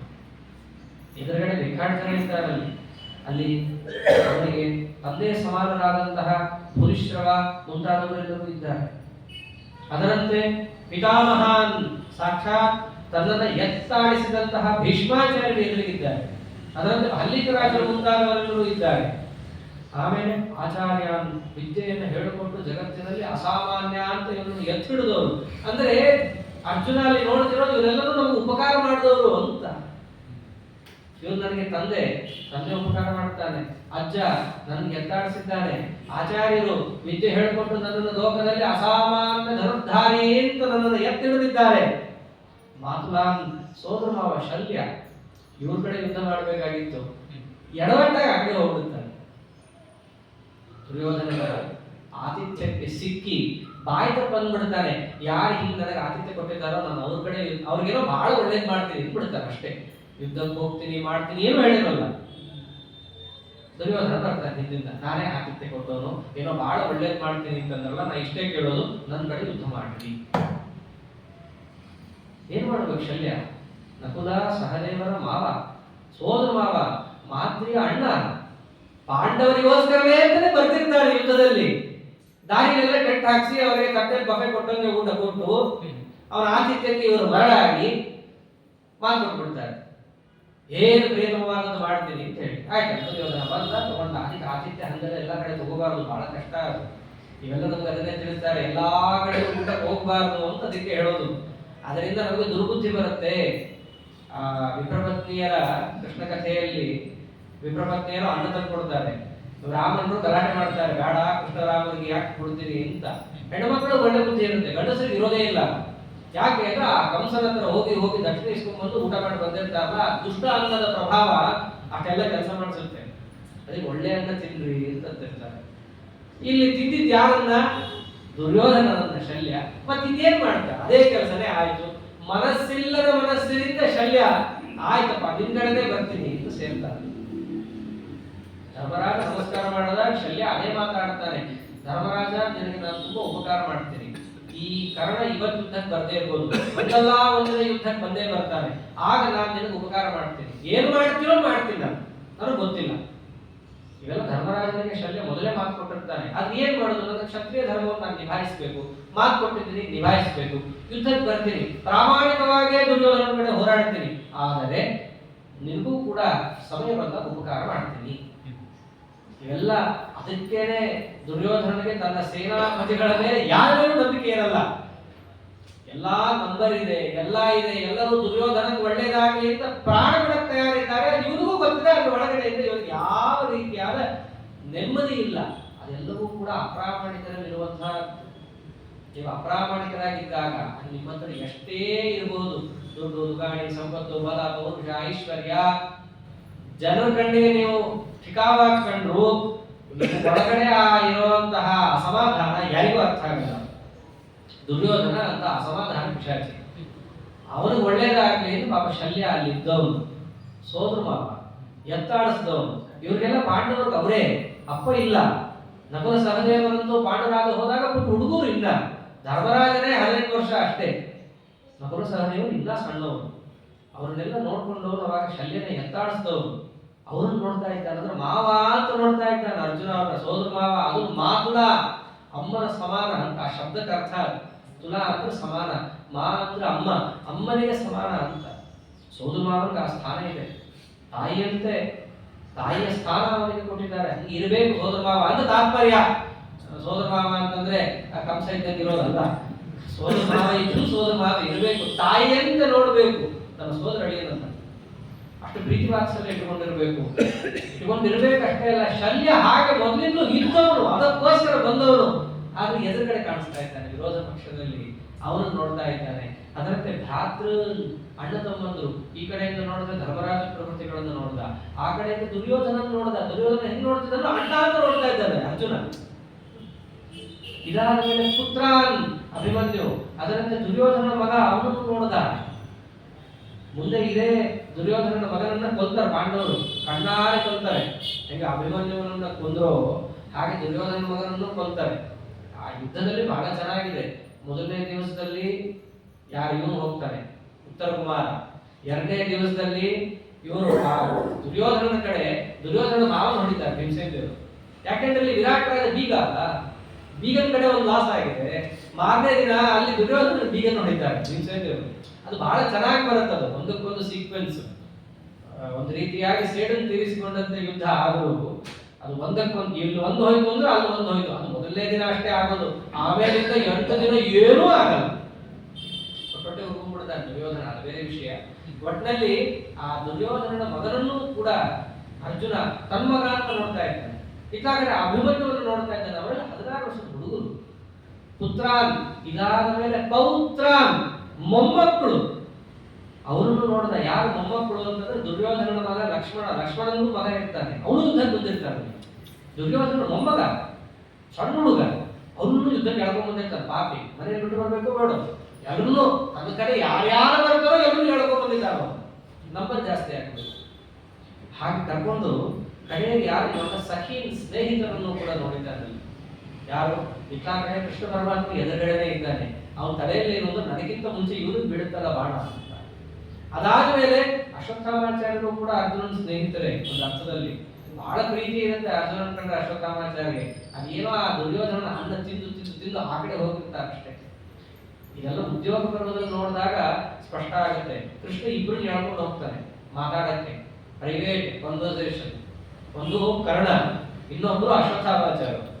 ಅವಾಗ ಕರ್ಣನ ಎಲ್ಲಾ ಉತ್ಸಾಹವನ್ನು ಕೃಷ್ಣ ಕಳೆದು ಹಾಕ್ಬಿಡ್ತಾರೆ. ಈ ಮಾತು ಸ್ವಯಂ ಕರ್ಣನೇ ಇರ್ತಾರೆ. ಕೃಷ್ಣ ಇವೆಲ್ಲ ಯಾಕೆ ಹೇಳಿದೆ, ಅವರು ನಾನು ಯುದ್ಧ ಮಾಡ್ತಾ ಇದ್ದೆ, ಇಲ್ಲ ಸಲ್ಲದೆಲ್ಲ ಹೇಳಿ ನನಗೆ ಯಾವ ಉತ್ಸಾಹವನ್ನು ಬರದೇ ಇರೋದು ಯಾಕೆ ಮಾಡಿದೆ, ಇಷ್ಟೆಲ್ಲ ಕರ್ಣಂದು ಇಳಿಸಿ ಆಮೇಲೆ ಆ ಅಶ್ವತ್ಥಾಮಾಚಾರ್ಯ ಕರ್ಕೊಂಡ್ ಬರ್ತಾರೆ. ದುರ್ಯೋಧನನಿಗೆ ಏನ್ ಮಾಡ್ತಾ ಇದ್ದಾನೆ ಕೃಷ್ಣ ಅಂತ. ಕೃಷ್ಣನ ರಾಜ್ಯಭಾರ, ಆ ಉದ್ಯೋಗದಲ್ಲಿ ತೋರಿದ ರಾಯಭಾರ ಇದೆಯಲ್ಲ, ಅದು ಊಹಾತೀತ. ಆ ತರ ಯಾರು ಡಿಪ್ಲೊಮಸಿ ಮಾಡಕ್ಕೆ ಸಾಧ್ಯ ಇಲ್ಲ. ಯಾರ್ಯಾರು ಪ್ರಧಾನೋ ಅವ್ರಿಗೆಲ್ಲರೂ ಕೂಡ ಬಡಿಸ ಹಾಗೆ ಕೃಷ್ಣ ಹಾಕ್ಬಿಟ್ಟಿದ್ದಾರೆ. ಅದಕ್ಕೆ ವಿರಾಟ್ ಉದ್ಯೋಗ ಸಾರವಾದ ಅಂತ ಹೇಳಿದ್ದು. ನಮಗೆ ಯುದ್ಧ ಯದ್ಯಪಿ ಭೀಷ್ಮ ಪರ್ವದಿಂದ ಪ್ರಾರಂಭ ಆದರೂ ಎಲ್ಲ ಯುದ್ಧದ ಸಾಮಾನ್ಯ ಚಿತ್ರಣ ನಮಗೆ, ಯುದ್ಧದ ಒಂದೇನಂತಾರೆ ಯಾವ ರೀತಿಯಾಗಿ ಕೊನೆಗಾಡುತ್ತೆ ಅನ್ನೋದು ನಮಗೆ ಗೊತ್ತಾಗೋಗುತ್ತೆ. ವಿರಾಟ ಪರ್ವ ಉದ್ಯೋಗ ಪರ್ವದಲ್ಲಿ ಗೊತ್ತಾಗೋಗುತ್ತೆ. ಆ ವಿರಾಟ ಪರ್ವದಲ್ಲಿ ಭೀಮಸೇನ ದೇವರ ಪ್ರತಾಪ ನೋಡಿ ಇವನು ಮುಂದೆ ಯಾರೂ ಇಲ್ಲ, ಕೀಚಕನ ವಧೆಯನ್ನು ನೋಡಿದಾಗಲೇ ಜಗತ್ತಿಗೆ ಗೊತ್ತಾಗೋಗುತ್ತೆ. ಇನ್ನು ಉದ್ಯೋಗ ಪರ್ವದಲ್ಲಿ ಕೃಷ್ಣ ಪರಮಾತ್ಮ ಹೋಗಿ ನಾ ಪಾಂಡವರ ಕಡೆಯೇ ಅಂತ ಯಾವಾಗ ಸಾರಿ ಹೇಳ್ತಾನೋ ಅಲ್ಲಿಗೆ ಸಿದ್ಧ, ಇನ್ನ ಪಾಂಡವರೇ ಗೆಲ್ತಾರೆ ಅನ್ನೋದು ಜಗತ್ ಪ್ರಸಿದ್ಧ ಆಗೋಗಿರುತ್ತೆ. ಆಗ ಕುತೂಹಲ. ಕಾರಣ ಸಂಖ್ಯಾಬಲ, ಸಂಖ್ಯೆ ಕಮ್ಮಿ ಇದೆ, ಹೇಗೆ ಗೆಲ್ತಾರೆ?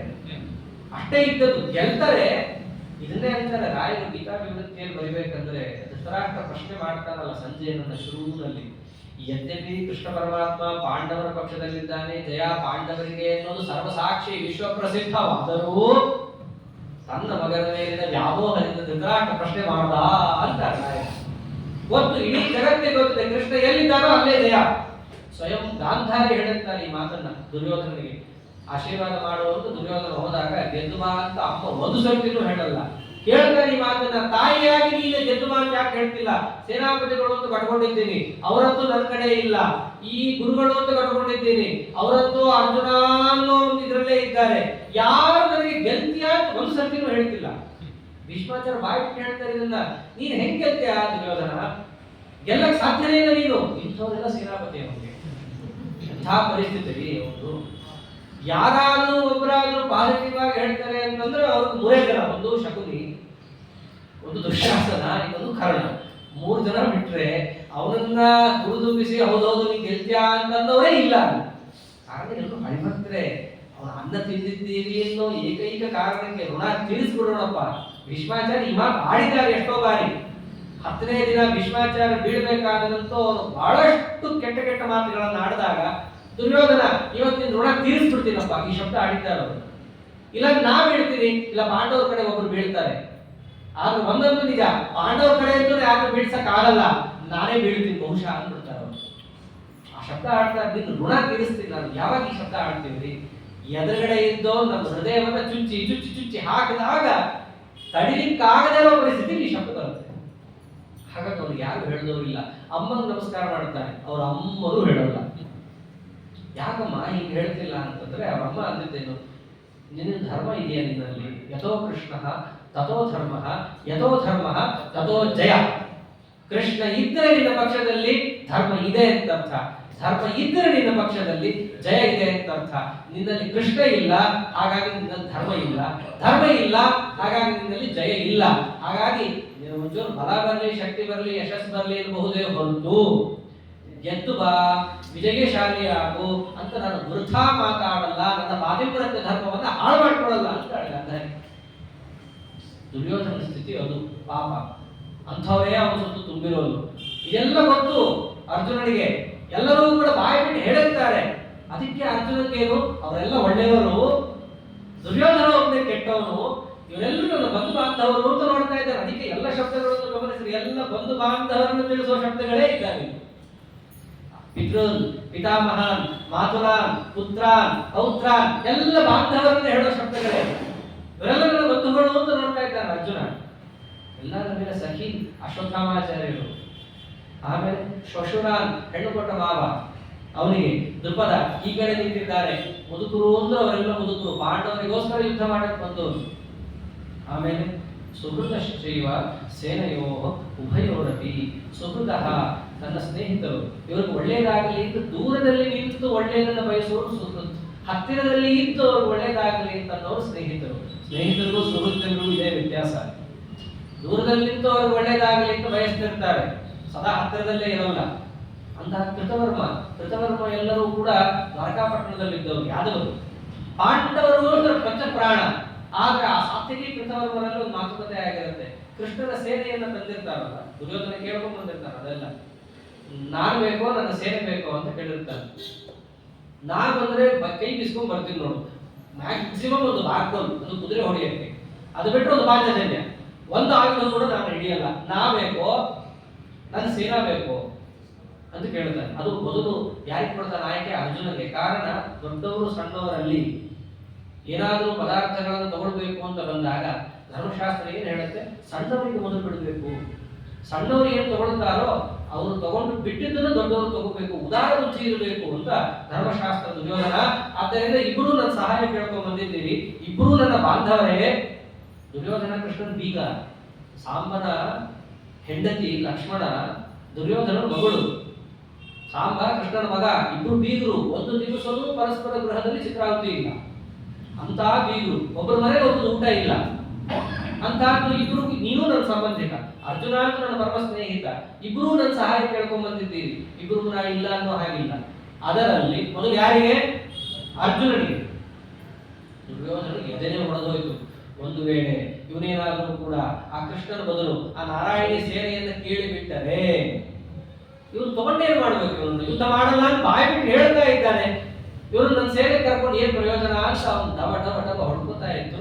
ಅರ್ಜುನರು ಯಾಕೆ ಬಿಡುತ್ತಾರೆ? ಸ್ವಾಮಿ ನೀನೊಬ್ಬ ಸಾಕು, ಇವಲಭ್ಯಂ ಭಗವತಿ ಪ್ರಸನ್ನ ಶ್ರೀನಿಕೇತನ, ಈ ಸೇನೆ ತಗೊಂಡು ಏನ್ ಮಾಡ್ಲಿ, ನೀನೊಬ್ಬ ನನ್ನ ಕಡೆ ಬಾ ಅಂತ ದುರ್ಯೋಧನ ಗೆದ್ದೆ ಅನ್ಕೊಂಡ. ಕಾರಣ ಪರಮಾತ್ಮನ ಒಂದು ಲಕ್ಷ ಸೇನೆಯನ್ನ ನನ್ನ ಕಡೆ ಕೃಷ್ಣ ಕೊಟ್ಟಿದ್ದಾನೆ ಅಂತ. ಸೇನೆಯನ್ನು ಕೊಟ್ಟ, ಸೇನೆ ನಿಯಂತ್ರಣ ಮಾಡಕ್ ಬೇಕಲ್ಲ, ಯಾರು ಬರ್ತಾರ ಆ ಕಡೆ ಅಂತ ಕೃತವರ್ಮ ಹೋಗ್ತಾನೆ. ಕೃತವರ್ಮ ನಾನು ಕೌರವರ ಕಡೆ ನಿಂತು ಯುದ್ಧ ಮಾಡ್ತೀನಿ ಅಂತ ಹೇಳಿದಾಗ ಸಾತ್ಯಕಿ ನಾ ಪಾಂಡವರ ಕಡೆ ನಿಂತು ಯುದ್ಧ ಮಾಡ್ತೀನಿ ಅಂತ. ಕೃತವರ್ಮ ಅಂತೂ ಅರ್ಜುನನಿಗೆ ಅತ್ಯಂತ ಪ್ರಿಯ. ಅವರಿಬ್ಬರು ಕೂಡ ದ್ವಾರಕಾಪಟ್ಟಣದಲ್ಲಿ, ಮಥುರಾದಲ್ಲಿ ಮುಂತಾದವುಗಳಲ್ಲಿದ್ದಾಗ ಇಬ್ಬರು ಹೊಟ್ಟೆಗೆ ಕಲ್ತವರು ಕೃಷ್ಣನಿಂದ. ಭೀಮಸೇನ ದೇವರು ಬಲರಾಮ ದೇವರಿಂದ ಗದಾಯುದ್ಧ ಕಲ್ತಂತೆ ಕೃಷ್ಣನಿಂದ ಇಬ್ಬರು ಕೂಡ ಒಟ್ಟಿಗೆ ಕಲ್ತವರು, ಅತ್ಯಂತ ಸುಹೃಜ್ಜನರು. ಅವ್ರನ್ನ ನೋಡ್ತಾ ಇದ್ದಾರೆ ಅರ್ಜುನ. ಅಯ್ಯೋ ಇವರೆಲ್ಲರೂ ಎದುರಿದ್ದಾರಲ್ಲ, ಒಬ್ರೊಬ್ರು ನೋಡಿದ ಎರಡೂ ಕಡೆ ನೋಡ್ಬಿಟ್ಟು ತಾನ್ ಸಮೀಕ್ಷ ಕೌಂತೆಯ ಸರ್ವಾನ್ ಬಂಧೂನ್ ಅವಸ್ಥಿತಾನ್. ಕೃಷ್ಣ ನೋಡಕ್ ಹೇಳಿದ್ದು ಕುರುಗಳನ್ನ ಅಂತ, ಇವ್ರು ನೋಡಿದ್ದು ಬಂಧುಗಳು ಅಂತ ನೋಡಿದ್ದಾರೆ. ನೋಡೋದಕ್ಕೆ ವ್ಯತ್ಯಾಸ ಇರುತ್ತೆ, ಒಬ್ಬನೇ ವ್ಯಕ್ತಿ ಅವ್ರನ್ನ ನೋಡೋ ಕ್ರಮದಲ್ಲಿ ವ್ಯತ್ಯಾಸ ಆಗ್ತಾ ಹೋಗುತ್ತೆ. ಹಾಗೆ ಕೃಷ್ಣ ಕುರುಗಳನ್ನ ನೋಡು, ದುರ್ಯೋಧನನನ್ನು ನೋಡು, ಅವನ ದುರ್ಬುದ್ಧಿಯನ್ನು ನೋಡು ಅಂತ ಹೇಳಿದ್ರೆ ಇವ್ನು ನೋಡಿದ್ದೇನು ಮಹಾನುಭಾವ? ತಾನ್ ಸಮೀಕ್ಷ ಕೌಂತೆಯ, ಸಮೀಕ್ಷ ಎಲ್ಲ ಕಡೆ ಸುತ್ತಲೂ ತಲೆ ಆಡಿಸಿ ನೋಡಿ ಏನಂತ ತಿಳ್ಕೊಂಡ? ಬಂಧೂನ್ ಅವಸ್ಥಿತಾನ್, ಇವರೆಲ್ಲರನ್ನ ಬಂಧುಗಳು ಇಲ್ಲಿ ಬಂದು ಸೇರಿದ್ದಾರೆ ಅಂತ ನೋಡಿದ. ನೋಡಿದ್ದಷ್ಟೇ ಆಗಿದ್ರು ಪರವಾಗಿಲ್ಲ, ಅದಾದ್ಮೇಲೆ ಬೇಡದಂತ ಒಂದು ಕೆಲಸ ಆಯ್ತು. ಆಗಿದ್ದೇನು? ಕೃಪಯಾ ಪರಯಾ ವಿಷ್ಟ ವಿಷೀದನ್ನಿದಮಬ್ರವೀತ್. ಪರಯಾ ಕೃಪಯ, ಅತ್ಯಂತ ಕಾರುಣ್ಯದಿಂದ ತುಂಬಿ ಹೋಯಿತು ಅವನ ಮನಸ್ಸು. ಅದರಿಂದ ವಿಷಾದ ಬಂದಿತು, ಅದರಿಂದ ಬೇಡದ ಮಾತುಗಳು ಬಂದಿತು. ಹಾಗೆ ಬರುತ್ತೆ. ಕೃಪಯಾ ಪರಯಾ ಆವಿಷ್ಟ, ಅದರ ಆವೇಶ ಬಂತು. ಯದ್ಯಪಿ ಇರಲಿಲ್ಲ ಆವೇಶ ಅನ್ನೋದು, ಇಲ್ಲದ್ದು ಬರೋದಕ್ಕೆ ಆವೇಶ ಅಂತಾರೆ, ಭೂತಾವೇಶ ಅಂತಾರೆ. ಭೂತ ಇರಲ್ಲ ಮೈಯಲ್ಲಿ, ಆಗಾಗ ಬಂತು, ಅದಕ್ಕೆ ಆವೇಶ ಅಂತ. ಮುಂಚೆ ಇರಲಿಲ್ಲ ಇದು ಅರ್ಜುನನಲ್ಲಿ. ಅವನ ಜೀವನದಲ್ಲಿ ನೋಡ್ತಾ ಹೋದ್ರೆ ಇಂಥ ಅಸಂಬದ್ಧ ಕಾರುಣ್ಯ ಬಂದೇ ಇಲ್ಲ, ಈಗ ಬಂತು. ಅಥವಾ ಇನ್ನೊಂದು ಅರ್ಥ, ಯದ್ಯಪಿ ಕಾರುಣ್ಯ ಒಳ್ಳೇದೇ, ಅರ್ಜುನ ಕಾರುಣ್ಯವನ್ನ ಸಜ್ಜನರ ಮೇಲೆ ತೋರಿಸಿದ್ರು ಒಳ್ಳೇದೇ. ಒಂದು ವೇಳೆ ಅಲ್ಲಿ ತೋರಿಸಿದ್ದು ಒಳ್ಳೆ ಕಾರುಣ್ಯ ಆಗಿದೆ, ಅದು ವಿಷಾದ ಆಗ್ತಾ ಇರಲಿಲ್ಲ, ಸಂತೋಷ ಆಗ್ತಾ ಇತ್ತು. ಅವರಿಗೆ ತೋರಿಸ್ತಾ ಇರೋದು ಎಂಥ ಕೃಪೆ? ಪರಯಾ ಕೃಪೆಯ. ಪರ ಅಂತಂದ್ರೆ ಬೇಡದೇ ಇರೋದು, ಪರ ಅಂದ್ರೆ ಬೇರೆ ತರಹದ ಕಾರುಣ್ಯ. ಇಲ್ಲಿ ಜೀವ ಪರಮಾತ್ಮನಿಂದ ಪರ, ಪರ ಅಂದ್ರೆ ವಿಲಕ್ಷಣ ಅಂತ ಅರ್ಥ. ವಿಲಕ್ಷಣ ಅಂದ್ರೆ ಬೇರೆ ತರದ್ದು ಅಂತ. ಇಲ್ಲಿ ಒಂದು ಒಳ್ಳೆ ತರದ್ದು ತೋರಿಸ್ತಿಲ್ಲ ಕಾರುಣ್ಯ, ಮತ್ತೇನು ಬೇರೆ ತರಹದ ಕಾರುಣ್ಯವನ್ನು ತೋರಿಸ್ತಾರೆ. ಅಂದ್ರೆ ಇವೆಲ್ಲ ನಮ್ಮ ಅನುಷ್ಠಾನದಲ್ಲಿ ತಿಳ್ಕೊಳ್ಬೇಕಾದಂತಹ ಅಂಶ. ಕಾರುಣ್ಯ ಅನ್ನೋದು ಈ ಎರಡು ಕಡೆ ಬರುತ್ತೆ, ಒಂದು ಧಾರ್ಮಿಕರಲ್ಲಿ, ಒಂದು ಅಧಾರ್ಮಿಕರಲ್ಲಿ. ಧಾರ್ಮಿಕರಲ್ಲಿ ಬರುವ ಕಾರುಣ್ಯ ಯೋಗ್ಯ, ನಮ್ಮ ಮೋಕ್ಷಕ್ಕೆ ಸಾಧನ. ಅಧಾರ್ಮಿಕರಲ್ಲಿ ಬರುವ ಕಾರುಣ್ಯ ಇದೆಯಲ್ಲ, ನಮ್ಮನ್ನು ಅಂಧತ್ವಮಸ್ಸಿಗೆ ಕರ್ಕೊಂಡು ಹೋಗುತ್ತೆ. ಇವೆಲ್ಲ ನಾವು ಈ ಲೋಕದಲ್ಲೂ ನೋಡ್ತೇವೆ. ಎಷ್ಟೋ ಜನ ಅಂತ ಸಿಂಪಥೈಸರ್ಸ್ ಅಂತ ಅನಿಸ್ಕೊಂಡು ಈಗಲೂ ಇದ್ದಾರೆ. ಯಾರ ಮೇಲೆ ಕಾರುಣ್ಯ ತೋರಿಸಬಾರ್ದೋ ಅಂಥವ್ರ ಮೇಲೂ ತೋರಿಸುವಂತಹ ಶಬ್ದಗಳನ್ನು ಆಡಿ ಜಗತ್ತಿನಲ್ಲಿ ಅವರು ಒಳ್ಳೆಯವರು ಅಂತ ಬಿಂಬಿಸಿ, ಅವರ ದೌಷ್ಟ್ಯವನ್ನ ಮುಚ್ಚಿ, ತಾವು ತಮ್ಮ ಫಾಯ್ದೆಯನ್ನು ಹೊಡೆದು ಸಜ್ಜನರಿಗೆ ಅನಿಷ್ಟವನ್ನು ಉಂಟು ಮಾಡುವಂತಹ ಹೊರಗೆ ಈಗಲೂ ಇದ್ದಾರೆ. ಅವರನ್ನು ಸಿಂಪಥೈಸರ್ಸ್ ಅಂತ ಕರೀತಾರೆ ಇವಾಗ. ಅಂದ್ರೆ ಸುಮ್ಮನೆ ಇಲ್ಲ ಸಲ್ಲದಂತಹ ಅವರ ಮೇಲೆ ಕಾರುಣ್ಯವನ್ನು ತೋರಿಸಿ, ಇಲ್ಲ ಸಲ್ಲದ ಕಾರುಣ್ಯ. ಅಧಾರ್ಮಿಕರಲ್ಲಿ ಎಂದೆಂದೂ ಕಾರುಣ್ಯಕ್ಕೆ ಅವಕಾಶ ಇಲ್ಲ. ಅಂತಹ ಕಾರುಣ್ಯವನ್ನು ಅರ್ಜುನ ಇಲ್ಲಿ ತೋರಿಸ್ತಾ ಇದ್ದಾನೆ. ಇದು ಪರಯಾ ಕೃಪೆಯ ವಿಲಕ್ಷಣವಾದ ಕಾರುಣ್ಯ. ಇಲ್ಲಿ ಇನ್ನೊಂದು ಸ್ವಾರಸ್ಯನೂ ಇದೆ. ಇಲ್ಲಿ ಅರ್ಜುನ ದೇವಾಂಶ ಸಂಭೂತ, ಸಾಕ್ಷಾತ್ ಇಂದ್ರ, ಅವರಲ್ಲಿ ಇಂಥದ್ದು ಯಾಕೆ ಬಂತು ಕಾರುಣ್ಯ? ಅದಕ್ಕೆಲ್ಲವೂ ಕಾರಣ ಇದೆ ನಮ್ಮಲ್ಲಿ. ಹೇಗೆ ಪ್ರತಿಯೊಂದಕ್ಕೂ ಅಭಿಮಾನಿ ದೇವತೆಗಳು ಅಂತ ಇದ್ದಾರೋ, ಹಾಗೆ ಅದಕ್ಕೆ ಸಮಾನವಾದ ಅಂಶದಲ್ಲಿ ಅಭಿಮಾನಿ ದೈತ್ಯರುಗಳು ಕೂಡ ಇದ್ದಾರೆ. ನಮ್ಮಲ್ಲಿ ಯಾವುದೇ ಭಾವನೆ ಬರಲಿ, ಆ ಭಾವನೆ ಅನ್ನೋದು ಕೂಡ ಒಂದು ಪದಾರ್ಥ ತಾನೆ. ಒಂದು ಪದಾರ್ಥ ಅಂತಿದ್ಮೇಲೆ ಅದಕ್ಕೆ ಅಭಿಮಾನಿ ಇರಲೇಬೇಕು. ಹೇಗೆ ಜೀವ ಅನ್ನೋನಿಗೆ ಒಬ್ಬ ಶರೀರಕ್ಕೆ ಒಬ್ಬ ಜೀವ ಅಭಿಮಾನಿನೋ, ಹಾಗೆ ನಮ್ಮಲ್ಲಿರುವ ಭಾವನೆಗಳು ಅಂತಿದ್ದಾವಲ್ಲ, ಏನವೆಲ್ಲ ಯದ್ಯಪಿ ನಮ್ಮ ಕಣ್ಣಿಗೆ ಕಾಣದೇ ಇರ್ಬೋದು, ನಮ್ಮ ಅನುಭವಕ್ಕೆ ಗೋಚರವಾದಂತಹ ಆ ಅಂಶಗಳಿಗೂ ಕೂಡ ಒಬ್ಬರೊಬ್ಬರು ಅಭಿಮಾನಿಗಳಿರ್ತಾರೆ. ಒಳ್ಳೆಯದಿದ್ರೆ ಅದಕ್ಕೆ ಅಭಿಮಾನಿಗಳು ದೇವತೆಗಳು, ಒಂದು ವೇಳೆ ಅದು ಕೆಟ್ಟದ್ದಾಗಿದ್ರೆ ಅದಕ್ಕೆ ಅಭಿಮಾನಿಗಳು ದೈತ್ಯರು. ಈ ದುರ್ಜನರ ಮೇಲೆ ನಾವು ತೋರುವಂತಹ ಕಾರುಣ್ಯ ಅಂತ ಇದೆಯಲ್ಲ, ಕೃಪೆ ಅಂತ ಇದೆಯಲ್ಲ, ಇದಕ್ಕೆ ಅಭಿಮಾನಿಯಾದ ಒಬ್ಬ ದೈತ್ಯ ಇದ್ದಾನೆ. ಅದಕ್ಕೆ ಇಲ್ಲೇನದು ಆವಿಷ್ಟ ಅಂತಂದ್ರು. ಅಂತಹ ಅಸಂಬದ್ಧವಾದ ಅಧಾರ್ಮಿಕರಲ್ಲಿ ತೋರುವಂತಹ ಕೃಪೆ ಏನಿದೆ, ಆ ಕೃಪೆಗೆ ಅಭಿಮಾನಿಯಾದ ದೈತ್ಯನ ಆವೇಶ ಅರ್ಜುನನಲ್ಲಿ ಆಯಿತು. ಇಲ್ಲ ಕೃಪೆಯ ಪರಯ ಸಂಯುಕ್ತ ಅನ್ಬೋದಿತ್ತು, ಹೊಂದಿದ್ದಾನೆ ಅನ್ಬೋದಿತ್ತು. ಏನ್ ಶಬ್ದ ಆಗಿದ್ದಾರೆ? ಆವಿಷ್ಟ, ಅದರ ಆವೇಶ ಆಯಿತು ಇವನಲ್ಲಿ. ನಮ್ಮಲ್ಲಂತೂ ಅದು ಬಂದು ಹೋಗ್ತಾನೇ ಇರುತ್ತಂಥವೆಲ್ಲ ಅಜ್ಞಾನ ಅನ್ಯಥಾಜ್ಞಾನ ಬೇಕಾಗಿ ಬರುತ್ತೆ. ಅರ್ಜುನನಲ್ಲಿ ಅದು ಬರಲ್ಲ. ಉತ್ತಮಾಧಿಕಾರಿ ಅವರು ಆಗಾಗ ಬರುತ್ತೆ, ಬಂತು ಅಂತ ದಾಖಲೆ ಮಾಡಿದ್ದಾರೆ. ಅಂತಹ ಒಂದು ಕೃಪೆ, ಇಲ್ಲ ಸಲ್ಲದ ಕೃಪೆ ಬಂದಿದ್ದರಿಂದ ಏನಾಯ್ತು, ಆ ಕೃಪೆಯನ್ನೇ ಮೋಹ ಅಂತ ಕರೆಸ್ಕೊಳ್ತದೆ. ಮೋಹ ಅಂದ್ರೆ ಏನು? ಅಧಾರ್ಮಿಕರಲ್ಲಿ ನಾವು ಮಾಡುವಂತಹ ಮನಸ್ಸು ಅಥವಾ ಸ್ನೇಹ, ಇದೇನೇ ಮೋಹ ಅಂತ ಕರೆಸ್ಕೊಳ್ಳೋದು. ಸಜ್ಜನರಲ್ಲಿ ನಾವು ಮಾಡುವ ಸ್ನೇಹ ಅದು ಭಕ್ತಿ. ಅದು ದೊಡ್ಡವರಾಗಿದ್ದರೆ ಭಕ್ತಿ, ಸಮಾನರಾಗಿದ್ದರೆ ಸ್ನೇಹ, ಮೈತ್ರಿ, ಸಣ್ಣವರಾಗಿದ್ದರೆ ವಾತ್ಸಲ್ಯ. ಅಧಾರ್ಮಿಕರಲ್ಲಿ ಒಂದೇ ಶಬ್ದ, ದೊಡ್ಡವರೇ ಸಣ್ಣವರೇನು, ಮೋಹ ಅಂತ ಅದನ್ನೇ ಕರೆದಿರೋದು. ಅಥವಾ ಶಾಸ್ತ್ರದಲ್ಲಿ ಈ ಶಬ್ದಕ್ಕೆ ಅನೇಕ ಬಗೆಯಾದ ವ್ಯಾಖ್ಯಾನ ಇದೆ. ತಪ್ಪು ಮಾಡಿದರೂ, ಅದು ತಪ್ಪು ಅಂತ ಗೊತ್ತಿದ್ದರೂ ಅದಕ್ಕೆ ಶಿಕ್ಷೆಯನ್ನು ಕೊಡದೆ ನಮ್ಮ ಹತ್ರ ಅವರನ್ನು ಸೇರಿಸಿಕೊಳ್ಳೋದು ಕೂಡ ಮೋಹನೆ. ಅರ್ಥಾತ್ ಇದು ಇಲ್ಲಿಗೆ ಪರ್ಯವಸಾನ ಆಗತ್ತೆ. ಅಧಾರ್ಮಿಕರಲ್ಲಿ ಮಾಡುವ ಪ್ರೀತಿ ಅಂತ ಅರ್ಥ. ಅದಕ್ಕೆ ಕೃಪೆ ಅಂತ ಕರೀತಾರೆ. ಅಧಾರ್ಮಿಕರಲ್ಲಿ ನಾವು ಮಾಡುವ ಪ್ರೀತಿ ಅದು ಬಂತು ಅರ್ಜುನನಿಗೆ, ಅದನ್ನೇ ಮೋಹ ಅಂತ ಕರೀತಾರೆ. ಅದರಿಂದ ಏನಾಗುತ್ತೆ? ಮೋಹದಿಂದ ದುಃಖ ಆಗುತ್ತೆ. ಅಯ್ಯೋ ಇವರನ್ನೆಲ್ಲ ನಾನೇನಾದ್ರು ಹೊಡಿಬೇಕಲ್ಲ ಅಂತ. ಅದಕ್ಕೆ ದುಃಖ ಬಂತು ಅಂತಂದ್ರೆ ಏನಾಗುತ್ತೆ? ಮನಸ್ಸಿಗೆ ದೌರ್ಬಲ್ಯ ಉಂಟಾಗುತ್ತೆ. ಇವೆಲ್ಲ ಕೃಷ್ಣ ಏನ್ ಹೇಳ್ತಿದ್ದಾನೆ ಮುಂದೆ, ಅರ್ಜುನನ ಪ್ರಶ್ನೆ, ಅದಕ್ಕೆ ಕೃಷ್ಣನ ಉತ್ತರ, ಇವೆಲ್ಲವೂ ಕೂಡ ನಮ್ಮ ಮನಸ್ಸಿನಲ್ಲಿ ಆಗುವಂತಹ ಕೋಲಾಹಲದ, ಜಗತ್ತಿನ ಕೋಲಾಹಲದ ವಿಚಾರ ಅಷ್ಟೇ. ಅರ್ಜುನ ಯಾವ ರೀತಿಯಾಗಿ ಮಾನಸಿಕವಾಗಿ ಕೋಲಾಹಲಕ್ಕೊಳಗಾದ, ಕೃಷ್ಣ ಯಾವ ರೀತಿಯಾಗಿ ಅದನ್ನು ತಿಳಿಗೊಳಿಸಿದ, ಇದನ್ನು ಇಲ್ಲಿ ಹೇಳ್ತಾ ಇದ್ದಾರೆ. ಮನಸ್ಸು ಹಾಳು ಮಾಡಿಕೊಂಡ. ರಾಯರು ಇದನ್ನ ಬಹಳ ಚೆನ್ನಾಗಿ ಬಿಡಿಸ್ತಾರೆ. ವಿಷೀದನ್ನಿದಮಬ್ರವಿ, ಅರ್ಜುನನಿಗೆ ವಿಷಾದವಾಯಿತು, ವಿಷಾದವಾಗಿ ನುಡಿದ. ವಿಷಾದ ಅಂದ್ರೆ ಏನು ತಿಳ್ಕೋಬೇಕು ನಾವು. ಅರ್ಜುನ ವಿಷಾದ ಯೋಗ ಅಂತ ಮೊದಲನೇ ಅಧ್ಯಾಯಕ್ಕೆ ಹೆಸರು. ವಿಷಾದ ಅಂತಂದ್ರೆ ಮೋಹದಿಂದಾಗಿ ಒಂದು ದುಃಖ ಆಗುತ್ತೆ ನಮಗೆ. ಆ ದುಃಖದಿಂದ ಮನಸ್ಸಿನಲ್ಲಿ ಒಂದು ದೌರ್ಬಲ್ಯ ಉಂಟಾಗುತ್ತೆ. ಆ ದೌರ್ಬಲ್ಯ ಉಂಟಾಯಿತು ಅಂತಂದ್ರೆ ನಮ್ಮೆಲ್ಲಾ ವ್ಯಾಪಾರವೂ ನಿಂತು ಹೋಗುತ್ತೆ. ಕೈಕಾಲು ಆಡಿಸೋದು ನಿಲ್ಲಿಸ್ತೀವಿ, ನೋಡೋದು ನಿಲ್ಲಿಸ್ತೀವಿ, ಕೇಳೋದು ನಿಲ್ಲಿಸ್ತೀವಿ. ಯಾವಾಗ ನಮ್ಮ ಮನಸ್ಸು ಹಾಳಾಗಿದ್ದು ನಿಲ್ಲಿಸ್ತೀವಿ, ಮನಸ್ಸು ದುರ್ಬಲವಾಗಿದ್ದು ನಿಲ್ಲಿಸ್ತೀವಿ. ಯಾವಾಗ ದುರ್ಬಲವಾಗುತ್ತೆ? ದುಃಖ ಆಗಿದ್ರೆ ದುರ್ಬಲವಾಗುತ್ತೆ ಮನಸ್ಸು. ಒಂದು ವೇಳೆ ಸುಖವಾಗಿತ್ತು ಅಂದ್ರೆ ಪ್ರಫುಲ್ಲವಾಗಿರುತ್ತೆ, ಹಾಗೆ ಉತ್ಸಾಹ ತುಂಬಿರುತ್ತೆ, ಎಲ್ಲಾ ಇಂದ್ರಿಯಗಳು ಕೂಡ ಕೆಲಸಗಳನ್ನು ಮಾಡುತ್ತೆ. ರಾಯರು ಅದನ್ನೇ ಅಂದಿದ್ದು, ಮೋಹ ನಿಮಿತ್ತಕ ಶೋಕ ಯನ್ ಮನೋದೌರ್ಬಲ್ಯಂ ತೇನ ಸರ್ವ ವ್ಯಾಪಾರೋಪರಮಃ ಸೌಚ್ಯತೆ ವಿಷಾದ ಇತಿ. ಇಷ್ಟು ಚೆನ್ನಾಗಿ ತಿಳಿಸ್ಕೊಡೋದು ನಮ್ಮಲ್ಲೇ. ವಿಷಾದ ಅಂದ್ರೆ ದುಃಖ. ಈಗಂತೂ ಎಷ್ಟೋ ಕಡೆ ಹೇಳ್ತಾರೆ, ನಾನು ನನ್ನ ಹೇಳಿಕೆಯನ್ನು ವಿಷಾದಿಸುತ್ತೇನೆ ಅಂತ. ಐ ರಿಗ್ರೆಟ್ ಅಂತ ಹೇಳ್ತಾರೆ. ಅಂದ್ರೆ ಕ್ಷಮೆ ಕೇಳೋ ಬದಲು ಆ ಶಬ್ದವನ್ನ ಆಡೋದು ಅಂತ, ಅದೊಂದು ಪರ್ಯಾಯ ಶಬ್ದ ತರ ಆಗೋಗಿದೆ. ವಾಸ್ತವದಲ್ಲಿ ವಿಷಾದ ಅಂತಂದ್ರೆ ಎಲ್ಲ ಕೆಲಸವನ್ನ ಬಿಟ್ಟು ಕೂತ್ಕೊಂಡ್ಬಿಡೋದು ವಿಷಾದ. ಅದಕ್ಕೆ ಅಂತಾರೆ ಅರ್ಜುನ ಎಲ್ಲ ಕೆಲಸ ಬಿಟ್ಟ. ಆಗಲೇ ನಾನು ಯುದ್ಧ ಮಾಡಲ್ಲ ಅನ್ನೋದನ್ನ ಬಾಯಿ ಬಿಟ್ಟು ಹೇಳದೆ ಅದನ್ನ ತನ್ನ ಕೈಯಿಂದ ಮೊದಲೇ ತೋರಿಸ್ಬಿಟ್ಟ. ಆಗ್ಲೇ ವಿಷೀದನ್ನಿದಮಬ್ರವಿ, ಕೈಯಿಂದ ಬಿಟ್ಟು ತೋರಿಸಿ ಕೆಲಸ ಮಾಡಿಬಿಟ್ಟ. ಆಮೇಲೆ ಮಾತಾಡ್ತಾ ಇದ್ದಾನೆ. ಇದು ಎಲ್ಲರಿಗೂ ವಿರುದ್ಧ.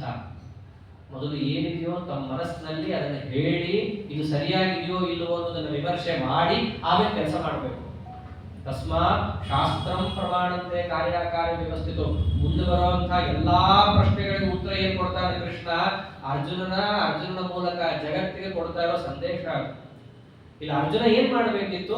ಎಲ್ಲ ಕಾರಣವನ್ನ ಹೇಳಿ ಆಮೇಲೆ ನಿಲ್ಲಿಸ್ಬೇಕಿತ್ತು. ಮಾಡಿದ್ದು ಉಲ್ಟಾ, ಎಲ್ಲ ನಿಲ್ಲಿಸ್ದ ಆಮೇಲೆ ಮಾತಾಡ್ತಾ ಇದ್ದಾನೆ ಇವಾಗ. ಅಂದ್ರೆ ಏನು? ನಾವು ಮಾಡ್ತಾ ಇರೋದು ಸರಿ ಇದೆ ಅಂತ ಮೊದಲೇ ಸಿದ್ಧ ಆಗೋಗಿದೆ ಅವನಿಗೆ. ವಿಷಾದ ಆಗಲೇ ಬಂತು. ವಿಷಾದ ಆದ್ರೆ ಕೆಲಸ ನಿಲ್ಲಿಸ್ದ. ಕೆಲಸ ನಿಲ್ಲಿಸಿದ್ದು ಮನಸ್ಸಿನ ದೌರ್ಬಲ್ಯದಿಂದ, ಅದು ಆಗಿದ್ದು ದುಃಖದಿಂದ. ದುಃಖಕ್ಕೆ ಕಾರಣ ಮೋಹ. ಅದಕ್ಕೆ ಆಚಾರ್ಯರು ಅತಿ ಸಂಕ್ಷಿಪ್ತವಾಗಿ ಬಂದು ಸ್ನೇಹ ಅಧರ್ಮತ್ವೇನ ಆಶಂಕ್ಯ ತಥೋ ನಿವೃತ್ತ ಪ್ರಾಯಂ ಅಂತಾರೆ. ಇವರೆಲ್ಲರೂ ನನ್ನ ಬಂಧುಗಳು, ಅವರಲ್ಲಿ ನನಗೆ ತುಂಬಾ ಸ್ನೇಹವಿದೆ ಅಂತ ತಿಳ್ಕೊಂಡು ಮೋಹಕ್ಕೆ ಒಳಗಾಗಿ ಅವರ ಜಾಗದಲ್ಲಿ ಸಿಕ್ಕು ದುಃಖಗೊಂಡ, ಮನಸ್ಸು ಹಾಳು ಮಾಡಿಕೊಂಡ, ಎಲ್ಲಾ ಕೆಲಸಗಳನ್ನು ಬಿಟ್ಟುಕೊಂಡ. ಆಮೇಲೆ ಸುಮ್ಮನೆ ಆಗಲಿಲ್ಲ, ಮಾತಾಡಕ್ಕೆ ಶುರು ಮಾಡ್ತಾನೆ. ಏನ್ ಮಾತಾಡ್ತಾ ಇದ್ದಾರೆ ಗೊತ್ತೇನು ಅರ್ಜುನ? ಬಹಳ ಚೆನ್ನಾಗಿದೆ ಆ ಮಾತು. ಕೃಪಯಾ ಪರಯಾವಿಷ್ಟಃ ವಿಷೀದನ್ನಿದಮಬ್ರವೀತ್. ನಮಗೆ ಕೆಲಸ ಮಾಡಕ್ಕೆ ಇಷ್ಟ ಇಲ್ಲದೆ ಇದ್ದಾಗ ನಾವು ಏನೇನ್ ಮಾತಾಡ್ತೀವಿ ಅನ್ನೋದನ್ನ ಅರ್ಜುನ ಹೇಳ್ತಾ ಇದ್ದಾರೆ. ನಮ್ಮೆಲ್ಲರ ಅನುಭವದಲ್ಲಿರೋ ಮಾತುಗಳೇ ಇದು. ಕೆಲಸ ಮಾಡಕ್ಕೆ ಇಷ್ಟ ಇಲ್ಲ, ಯಾರೋ ತಂದು ಬಲಾತ್ಕಾರವಾಗಿ ಕೂಡಿಸ್ಬಿಟ್ಟಿದ್ದಾರೆ ಅಥವಾ ಮಾಡ್ಸಕ್ಕೆ ನಮ್ಮನ್ನ ತಬ್ಬಿದ್ದಾರೆ. ಅವಾಗ ಮೊದಲು ಕಾರಣ ಏನ್ ಕೊಡ್ತೀವಿ? ತಲೆನೋವು, ಕೈಕಾಲು ನೋವು, ಸರಿಗಿಲ್ಲ ಆರೋಗ್ಯ, ಇದೇ ತಾನೇ ಹೇಳೋದು ಮೊದಲನೇ ಹಂತದಲ್ಲಿ. ಅರ್ಜುನನು ಅದನ್ನೇ ಅಂತ ಇದ್ದಾರೆ. ಅಂತಿದ್ದೇನು? ದೃಷ್ಟ್ವೇವಂ ಸ್ವಜನಂ ಕೃಷ್ಣ ಯುಯುತ್ಸುಂ ಸಮುಪಸ್ಥಿತಂ ಸೀದಂತಿ ಮಮ ಗಾತ್ರಾಣಿ ಮುಖಂಚ ಪರಿಶುಷ್ಯತಿ. ಇವರೆಲ್ಲರನ್ನೂ ಕುರುಗಳು, ದುರ್ಬುದ್ಧಿಯುಳ್ಳ ದುರ್ಯೋಧನನಿಗೆ ಸಹಾಯ ಮಾಡ್ಲಿಕ್ಕೆ ಬಂದವರು ಅನ್ನೋದನ್ನು ಬಿಟ್ಟೇ ಬಿಟ್ಟ. ಅಂತಿದ್ದೇನು? ಸ್ವಜನಂ, ಇವರೆಲ್ಲರೂ ನನ್ನ ಜನ, ಇವರೆಲ್ಲರೂ ನನ್ನವರು. ಅವರನ್ನು ನೋಡಿ ನನಗೇನಾಗ್ತಾ ಇದೆ ಗೊತ್ತಾ ಕೃಷ್ಣ? ಇವರೆಲ್ಲರೂ ಯುದ್ಧ ಮಾಡಕ್ಕೇನೋ ಬಂದಿದ್ದಾರೆ, ಆದರೆ ಇವರನ್ನು ನೋಡಿ ಸೀದಂತಿ ಮಮ ಗಾತ್ರಾಣಿ, ಇವರನ್ನು ನೋಡಿ ನನ್ನ ಎಲ್ಲಾ ಅಂಗಾಂಗಗಳಲ್ಲಿಯೂ ಕೂಡ ಶಕ್ತಿ ಕುಂದು ಹೋಗಿ ಶಿಥಿಲವಾಗಿ ಹೋಗಿದೆ ನನ್ನ ದೇಹ. ಅಲ್ಲಿ ತನಕ ಠರಪುರ ಹಾರಾಡಿ ನನ್ನ ರಥ ಕೊಂಡು ಹೋಗಿ ನಿಲ್ಸುತ್ತೆಲ್ಲ ಅಂದಿದ್ದ. ಯಾವಾಗ ಭೀಷ್ಮಾಚಾರ್ಯ ಎದುರಿಗೆ ನಿಂತು ಎಲ್ಲರನ್ನೂ ನೋಡಿದ್ದಾನೋ, ಅಪ್ಪ ಅಮ್ಮ ಮಕ್ಕಳು ಮೊಮ್ಮಕ್ಕಳು ಎಲ್ಲರೂ ನೋಡಿದ್ದಾರೆ. ನೋಡಿ ನನ್ನ ದೇಹದಲ್ಲಿ ಎಲ್ಲ ಶಕ್ತಿ ಕುಂದು ಹೋಗಿ ಹೆಂಗೆ ಟುಳ್ಳು ಮರ ಹೊರಗಡೆ ಚೆನ್ನಾಗಿ ಕಾಣಿಸ್ತಾ ಇರುತ್ತೆ, ಒಳಗಡೆ ಎತ್ತಲು ಹಿಡಿದು ಹೇಗೆ ಶಿಥಿಲವಾಗಿರುತ್ತೋ ನನ್ನ ದೇಹ ಹಾಗೆ ಶಿಥಿಲವಾಗಿದೆ. ಅಂದ್ರೇನು? ನಾನು ಯುದ್ಧ ಮಾಡಲ್ಲ ಅನ್ನೋದಕ್ಕೆ ಎಲ್ಲ ಪೀಠಿಗೆ ಇದು. ಸೀದಂತಿ ಮಮ ಗಾತ್ರಾಣಿ, ನನ್ನ ದೇಹ ಶಿಥಿಲ ಆಗೋಗಿದೆ. ಇದಾದ ಮೇಲೆ ಮುಖಂಚ ಪರಿಶುಷ್ಯತಿ, ನನ್ನ ಬಾಯಿ ಒಣಗೋಗಿದೆ. ಒಣಗೋಗಿದ್ರೆ ಮಾತಾಡ್ತೀವೋ? ಹೇಳ್ಬೇಕಾಗಿತ್ತು. ಏನ್ ಮಾತಾಡ್ತಾನೆ ಆಡ್ಬಿಡು ಅಂತ. ಮುಖಂಚ ಪರಿಶುಷ್ಯತಿ, ನನ್ನ ಬಾಯಿ ಒಣಗೋಗ್ತಾ ಇದೆ ಕೃಷ್ಣ. ಆಮೇಲೆ ವೇಪಥುಶ್ಚ ಶರೀರೇ ಮೇ ರೋಮಹರ್ಷಶ್ಚ ಜಾಯತೆ ಗಾಂಧೀವಂ ಸಂಸತೆ ಹಸ್ತ ತ್ವಕ್ಚೈವ ಪರಿದಹ್ಯತೆ ನ ಚ ಶಕ್ನೋಮ್ಯವಸ್ಥಾತುಂ ಭ್ರಮತೀವ ಚ ಮೇ ಮನಃ. ಆಮೇಲೆ ಹೇಳ್ತಾ ಇರೋದೇನು? ವೇಪಥುಶ್ಚ ಶರೀರೇ ಮೇ ರೋಮಹರ್ಷಶ್ಚ ಜಾಯತೆ, ನನ್ನ ದೇಹದಲ್ಲಿ ಎಲ್ಲಾ ಅಂಗಾಂಗಗಳು ನಡುಗುತ್ತಾ ಇದ್ದಾವೆ. ಅಷ್ಟೇ ಅಲ್ಲ, ಇವರೆಲ್ಲರನ್ನು ನೋಡಿ ರೋಮಹರ್ಷಶ್ಚ ಜಾಯತೆ, ನನ್ನ ಎಲ್ಲ ರೋಮಗಳು ನಿವಿರಿ ನಿಂತು ಬಿಟ್ಟಿವೆ. ನನಗೆ ಅಷ್ಟು ಮನಸ್ಸಿನಲ್ಲಿ ವ್ಯಾಕುಲತೆ ಉಂಟಾಗಿದೆ. ಅಷ್ಟೇ ಅಲ್ಲ, ಇದರಿಂದ ರೋಮ ಎಲ್ಲವೂ ನಿಂತು ಕೈಯಲ್ಲಿ ಧನುಸು ಸಹಿತ ಹಿಡಿಯಕ್ಕಾಗ್ತಾ ಇಲ್ಲ. ಗಾಟಿ ಸಂಸತೆ ಹಸ್ತ, ಧನುಸ್ಸು ಕೂಡ ಕೈಜಾಗ್ತಾ ಇದೆ. ಎಲ್ಲ ಕುಂಟು ನೆಪ. ಜಾಗ್ತಿದೆ ಅಂದ್ರೆ ಗಟ್ಟಿ ಹಿಡ್ಕೋ, ಅಷ್ಟೇ. ಜಾಗ್ತಿದೆ ಅಂತಂದ್ರೆ ನಾ ಏನ್ ಮಾಡ್ಲಿ? ಯಾರು ಹೇಳ್ಬೋದಿತ್ತಲ್ಲ.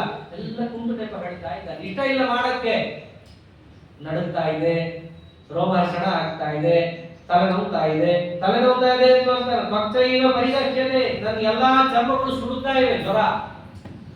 ಜ್ವರ ಬಂದಿದೆ. ಎಲ್ಲ ಮಾತುಗಳನ್ನು ಓಡಾಡ್ತಾರೆ. ಆಡಿ ಕಡೆಗೇನು? ನಚ ಶಕ್ನೋಮ್ಯವಸ್ಥಾ, ನಿಲ್ಲಕ್ಕಾಗ್ತಾ ಇಲ್ಲ. ಸರಿಯಾಗಿ ನಿಂತು ತಾನೇ ಯುದ್ಧ ಮಾಡಬೇಕು, ನಿಲ್ಲಕ್ಕಾಗ್ತಾ ಇಲ್ಲ. ಆದ್ದರಿಂದ ಯುದ್ಧ ಮಾಡಲ್ಲ. ಒಂದೊಂದೇ ಕುಂಟು ನೆಪಗಳನ್ನು ಮೊದಲು ಕೊಡ್ತಾರೆ. ನಚ ಶಕ್ನೋಮ್ಯವಸ್ಥಾತು, ಆಮೇಲೆ ಭ್ರಮತೀವ ಚ ಮೇ ಮನಃ, ನನ್ನ ಮನಸ್ಸು ಎಲ್ಲಾ ಕಡೆ ಹೊಯ್ದಾಡ್ತಾ ಇದೆ. ಇವೆಲ್ಲ ಕುಂಟು ನೆಪಗಳನ್ನ ಅರ್ಜುನರು ಕೊಟ್ಟಿದ್ದು ಯುದ್ಧ ರಂಗದಲ್ಲಾದರೆ, ನಮ್ಮ ಜೀವನದ ಪ್ರತಿಯೊಂದು ಹಂತದಲ್ಲೂ ಈ ಎಲ್ಲಾ ಕುಂಟು ನೆಪ ನಾವು ಕೊಟ್ಟೇ ಇರ್ತೀವಿ. ಪೂಜೆ ಯಾಕೆ ಬೆಳಗ್ಗೆ ಮಾಡಕ್ಕಾಗಲ್ಲ? ಧನುರ್ಮಾಸದಲ್ಲಿ ನಡೆಯುತ್ತೆ. ಆ ಥಂಡಿ ಸ್ನಾನ ಮಾಡೋದು ಯಾರ್ಯಾರು ನಡೆಯುತ್ತೆ. ಬೇರೆ ಸಮಯದಲ್ಲಿ ಊರಿಗೆ ಹೋಗ್ಬೇಕಾದ್ರೆ ಅವಾಗ ನಡೆದಲ್ಲ, ಬೆಳಗ್ಗೆ ಸ್ನಾನ ಮಾಡಕ್ಕೆ ಅವಾಗ ಮಾಡ್ತೀವಿ. ಭಗವಂತನ ಕಾರ್ಯ ಅಂತ ಬಂತು ಅಂತಂದ್ರೆ ಎಲ್ಲಾ ಕುಂಟನೆಗಳು ಕೂಡ ಹುಡುಕು ಬರ್ತವೆ. ಎಲ್ಲ ಅರ್ಜುನರನ್ನು ನೋಡಿದ್ರೆ ಗೊತ್ತಾಗುತ್ತೆ ನಮಗೆ. ಆಮೇಲೆ ಏನ್ ಹೇಳಿದ್ದು? ನರ ಶಕ್ನೋಂ ವ್ಯವಸ್ಥಾ, ನಿಲ್ಲಕ್ಕಾಗ್ತಾ ಇಲ್ಲ, ನನ್ನ ಮನಸ್ಸು ಎಲ್ಲಾ ಕಡೆ ಹೊಯ್ದಾಡ್ತಾ ಇದೆ ಕೃಷ್ಣ. ಇದೆಲ್ಲ ಆಯ್ತಾ? ತನ್ನ ಕುಂಟು ನೆಪ ಮುಗೀತು, ತನ್ನ ದೇಹದ್ದು ಮುಗೀತು. ತನ್ನ ದೇಹದ್ದು ಮುಗಿದ ಮೇಲೆ ಸಾಮಾನ್ಯವಾಗಿ ಏನ್ ಹೇಳ್ತಾರೆ? ಹಾಗೆ ಹೀಗೆ ಹೋಯ್ತು, ಕೆಲಸ ಆಗಲ್ಲ ಕೃಷ್ಣ, ಬಿಟ್ಬಿಡೋಣ. ಬೇಕಡ್ಡ ಹೋಯ್ತು, ಬಿಟ್ಬಿಡೋಣ. ಇವೆಲ್ಲ ನಿಮಿತ್ತಾನಿ ಚ ಪಶ್ಯಾಮಿ ವಿಪರೀತಾನಿ ಕೇಶವ, ವಿಪರೀತ ನಿಮಿತ್ತಗಳೆಲ್ಲವೂ ನನ್ನ ಕಣ್ಣಿಗೆ ಕಾಣಿಸ್ತಾ ಇದೆ. ನೋಡು, ಸರಿಯಾಗಿರೋ ಶಕುನ ಇಲ್ಲ. ಹೆಂಗೆಂಗೋ ಗೂಬೆ ಹೋಯ್ತು, ಹೆಂಗೆಂಗೋ ಕಾಗೆ ಹೋಯ್ತು, ಹೆಂಗೆಂಗೋ ಬೆಕ್ಕೋಯ್ತು ಅಲ್ಲೋ. ಅವೆಲ್ಲ ಹೆಂಗಾರ ಹೋಗ್ಲಿ, ನೀ ಬಾಳ ಬಿಡು, ಹಂಗ್ಬಿಡು. ನಿನ್ ಕೆಲಸ ನೀ ಮಾಡು. ಓಹೋ, ಆ ನಿಮಿತ್ತಗಳನ್ನು ನೋಡ್ಕೊಂಡು ನಾನು ಕೆಲಸ ಮಾಡೋದು ಅಲ್ರಿ. ಆ ಶಿಬಿರದಿಂದ ಕುರುಕ್ಷೇತ್ರದ ತನಕ ಸೇನೆ ಬಂದು ನಿಂತಾಗಿದೆ. ಅಲ್ಲೆಲ್ಲೂ ಕಾಣದಂತಹ ಈ ನಿಮಿತ್ತ ತನಗೆ ಇಷ್ಟ ಇಲ್ಲ ಅಂತ ಕೂಡಲೇ ಎಲ್ಲ ಒಮ್ಮೊಮ್ಮೆ ಹೊಡೆಯಕ್ಕೆ ಶುರುವಾಗುತ್ತೆ. ಇವೆಲ್ಲ ಏನು ಗೊತ್ತೇನು, ನಾವು ಕೆಲವೊಂದು ಕಾರಣಗಳನ್ನ ಮೊದಲೇನೆ ತಲೆಯಲ್ಲಿ ಇಟ್ಕೊಂಡಿರ್ತೀವಿ, ಬಿಟ್ಟಿರಲ್ಲ. ನಮ್ಗೆ ಯಾವಾಗ ಇಷ್ಟ ಇರಲ್ಲ ಮಾಡೋ ಕೆಲಸ, ಅವಾಗ ಇವೆಲ್ಲ ಹೊರಗೆ ಹಾಕ್ತಾ ಬರ್ತೀವಿ. ನಾ ಹೇಳಿದ್ದೆ ತಾನೆ ಇದನ್ನ ಮಾಡಬಾರ್ದಾಗಿತ್ತು ಅಂತ. ಮಾಡೋದನ್ನೆಲ್ಲ ಮಾಡ್ತಾನೆ, ಒಳ್ಳೇದಾದ್ರೆ ಸರಿ, ಒಳ್ಳೇದಾಗ್ಲಿಲ್ಲ ಅಂತಂದ್ರೆ ಶುರು ಮಾಡ್ತಾನೆ. ನಾ ಎಷ್ಟು ಹೇಳಿದ್ದೆ ನಿಮಗೆ ಈ ರೀತಿಯಾಗಿ ಮಾಡಬಾರ್ದು ಅಂತ. ಯಾಕೆಂದ್ರೆ ಶನಿ ಆ ಮನೆಯಲ್ಲಿ ಇರ್ತಾನೆ, ಇಲ್ಲಿ ಇವನು ಇರ್ತಾನೆ. ಹೌದ್ರಿ, ಗ್ರಹಗಳು ಒಂದಲ್ಲ ಒಂದ್ ಕಡೆ ಇಲ್ಲೇ ಬೇಕು, ಇಲ್ಲೇ ಇರ್ತವೆ. ಅವೆಲ್ಲ ಕೆಲಸ ಮಾಡೋ ಮುಂಚೆ ಯೋಚನೆ ಮಾಡಬೇಕು, ಕೆಲಸ ಮಾಡ್ತಿರ್ಬೇಕಾರಲ್ಲ. ಇಲ್ಲ ಅರ್ಜುನ ಅಂತಿರೋದೇನು, ನಿಮಿತ್ತಾನಿಜ ಪಶ್ಯಾಮಿ ವಿಪರೀತಾನಿ ಕೇಶವ, ನಾನು ಎಲ್ಲವನ್ನೂ ಅಪಶಕುನಗಳನ್ನು ನೋಡ್ತಾ ಇದ್ದೀನಿ ಅಂತಾನೆ. ಸರಿ, ಇದೊಂದು ಗುಂಪು ನೆಪ ಆಯ್ತಾ. ಇದ್ರ ಮೇಲೆ ಒಂದು ಮಾತಾಡ್ತಾನೆ, ಈ ಯುದ್ಧದಿಂದ ನನಗೆ ಯಾವ ಶ್ರೇಯಸ್ಸು ಆಗೋದಿಲ್ಲ. ಅಲ್ಲಿಂದ ಶುರು ಮಾಡ್ತಾನೆ. ನಜ ಶ್ರೇಯೋನು ಪಶ್ಯಾಮಿ ಹತ್ವಾ ಸ್ವಜನ ಮಾಹವೇ, ನನಗೆ ಯಾವ ಶ್ರೇಯಸ್ಸು ಈ ಯುದ್ಧದಲ್ಲಿ ಸಿಗಲ್ಲ. ಅಲ್ಲೋ, ಎದುರಿಗಿರೋರನ್ನ ಕೊಂದ್ರೆ ಶ್ರೇಯಸ್ಸಾಗಲ್ಲ ಅಂದ್ರೆ ಏನು, ಕೀರ್ತಿ ಸಿಗಲ್ಲ ಅಂದ್ರೆ ಸಿಗತ್ತೆ. ದುರ್ಯೋಧನಾದಿಗಳನ್ನು ಕೊಂದ್ರೆ ಕೀರ್ತಿ ಸಿಕ್ಕೇ ಸಿಗತ್ತೆ, ಶ್ರೇಯಸ್ಸು ಒಂದು ಕೀರ್ತಿ. ಅದಕ್ಕೆ ಅರ್ಜುನ ಉತ್ತರ ಕೊಟ್ಟ, ಯಾಕೆ ಸಿಗಲ್ಲ ಗೊತ್ತೇನೋ, ಹತ್ವಾ ಸ್ವಜನ ಮಾಹವೇ, ನಾನು ಯಾರನ್ನ ಕೊಲ್ಲಬೇಕು, ದುರ್ಯೋಧನಾದಿಗಳು, ಅವರನ್ನ ಪ್ರೀತಿಪಡಿಸಬೇಕು ಅಂತ ಬಂದ ಭೀಷ್ಮಾದಿಗಳು, ಅವರನ್ನ ಕೊಲ್ಲಬೇಕು. ಅವರೆಲ್ಲರೂ ಯಾರು, ಸ್ವಜನರು. ನಮ್ಮವರನ್ನೇ ನಾನು ಕೊಂದು ಯುದ್ಧದಲ್ಲಿ ಏನಾದ್ರು ಗೆದ್ದರೆ ನನಗೆ ಕೀರ್ತಿ ಬರುತ್ತೋ ಅಪಕೀರ್ತಿ ಬರುತ್ತೋ. ಆದ್ದರಿಂದ ನನಗೆ ಯುದ್ಧದಿಂದ ಬಹುಶಃ ಯಾವುದೇ ಕೀರ್ತಿಯೂ ಬರೋದಿಲ್ಲ. ಈಗ ಒಂದೊಂದೇ ತನ್ನ ಆಂತರ್ಯವನ್ನು ಹೇಳ್ತಾ ಇದ್ದಾನೆ. ಮೊದಲು ಕುಂಪಿತಪ ಹೇಳ್ದ, ಕೃಷ್ಣನಿಗೆ ಅದು ಸಾಕಾಗಲ್ಲ. ಈ ಕಾಗೆದು ಬೆಕ್ಕಿಂದು ಹೇಳ್ದ, ಅದು ಸಾಕಾಗಲ್ಲ. ಆಮೇಲೆ ಹೃದಯದಲ್ಲಿರುವಂತಹ ಅಂಶವನ್ನು ತೆಗೆದಿಡ್ತಾ ಇದ್ದಾನೆ. ನನಗೆ ಯಾವುದೇ ಕೀರ್ತಿ ಬರಲ್ಲ ಇದರಿಂದ ಅಂತ ಇದ್ದಾರೆ. ಕೀರ್ತಿ ಬರದೇ ಇದ್ರೆ ಏನಂತ, ಕೀರ್ತಿ ಬರುತ್ತೆ ಹೋಗುತ್ತೆ, ಆದರೆ ಗೆಲುವು ಸಿಗುತ್ತಲ್ಲ ನಿನಗೆ. ಯುದ್ಧದಲ್ಲಿ ಗೆಲುವು ಅನ್ನೋದೇ ಒಂದು ದೊಡ್ಡ ಫಲ, ಅದು ಸಿಗುತ್ತಲ್ಲ ನಿನಗೆ ಅಂತಂದ್ರೆ ಅದಕ್ಕಂದ ನಕಾಂಕ್ಷೆ ವಿಜಯಂ ಕೃಷ್ಣ ನಜರಾಜ್ಯಂ ಸುಖಾನಿಚ, ನನಗೆ ಯಾವುದೇ ರೀತಿಯಾದಂತಹ ವಿಜಯದ ಅವಶ್ಯಕತೆ ಇಲ್ಲ ಯುದ್ಧದಲ್ಲಿ.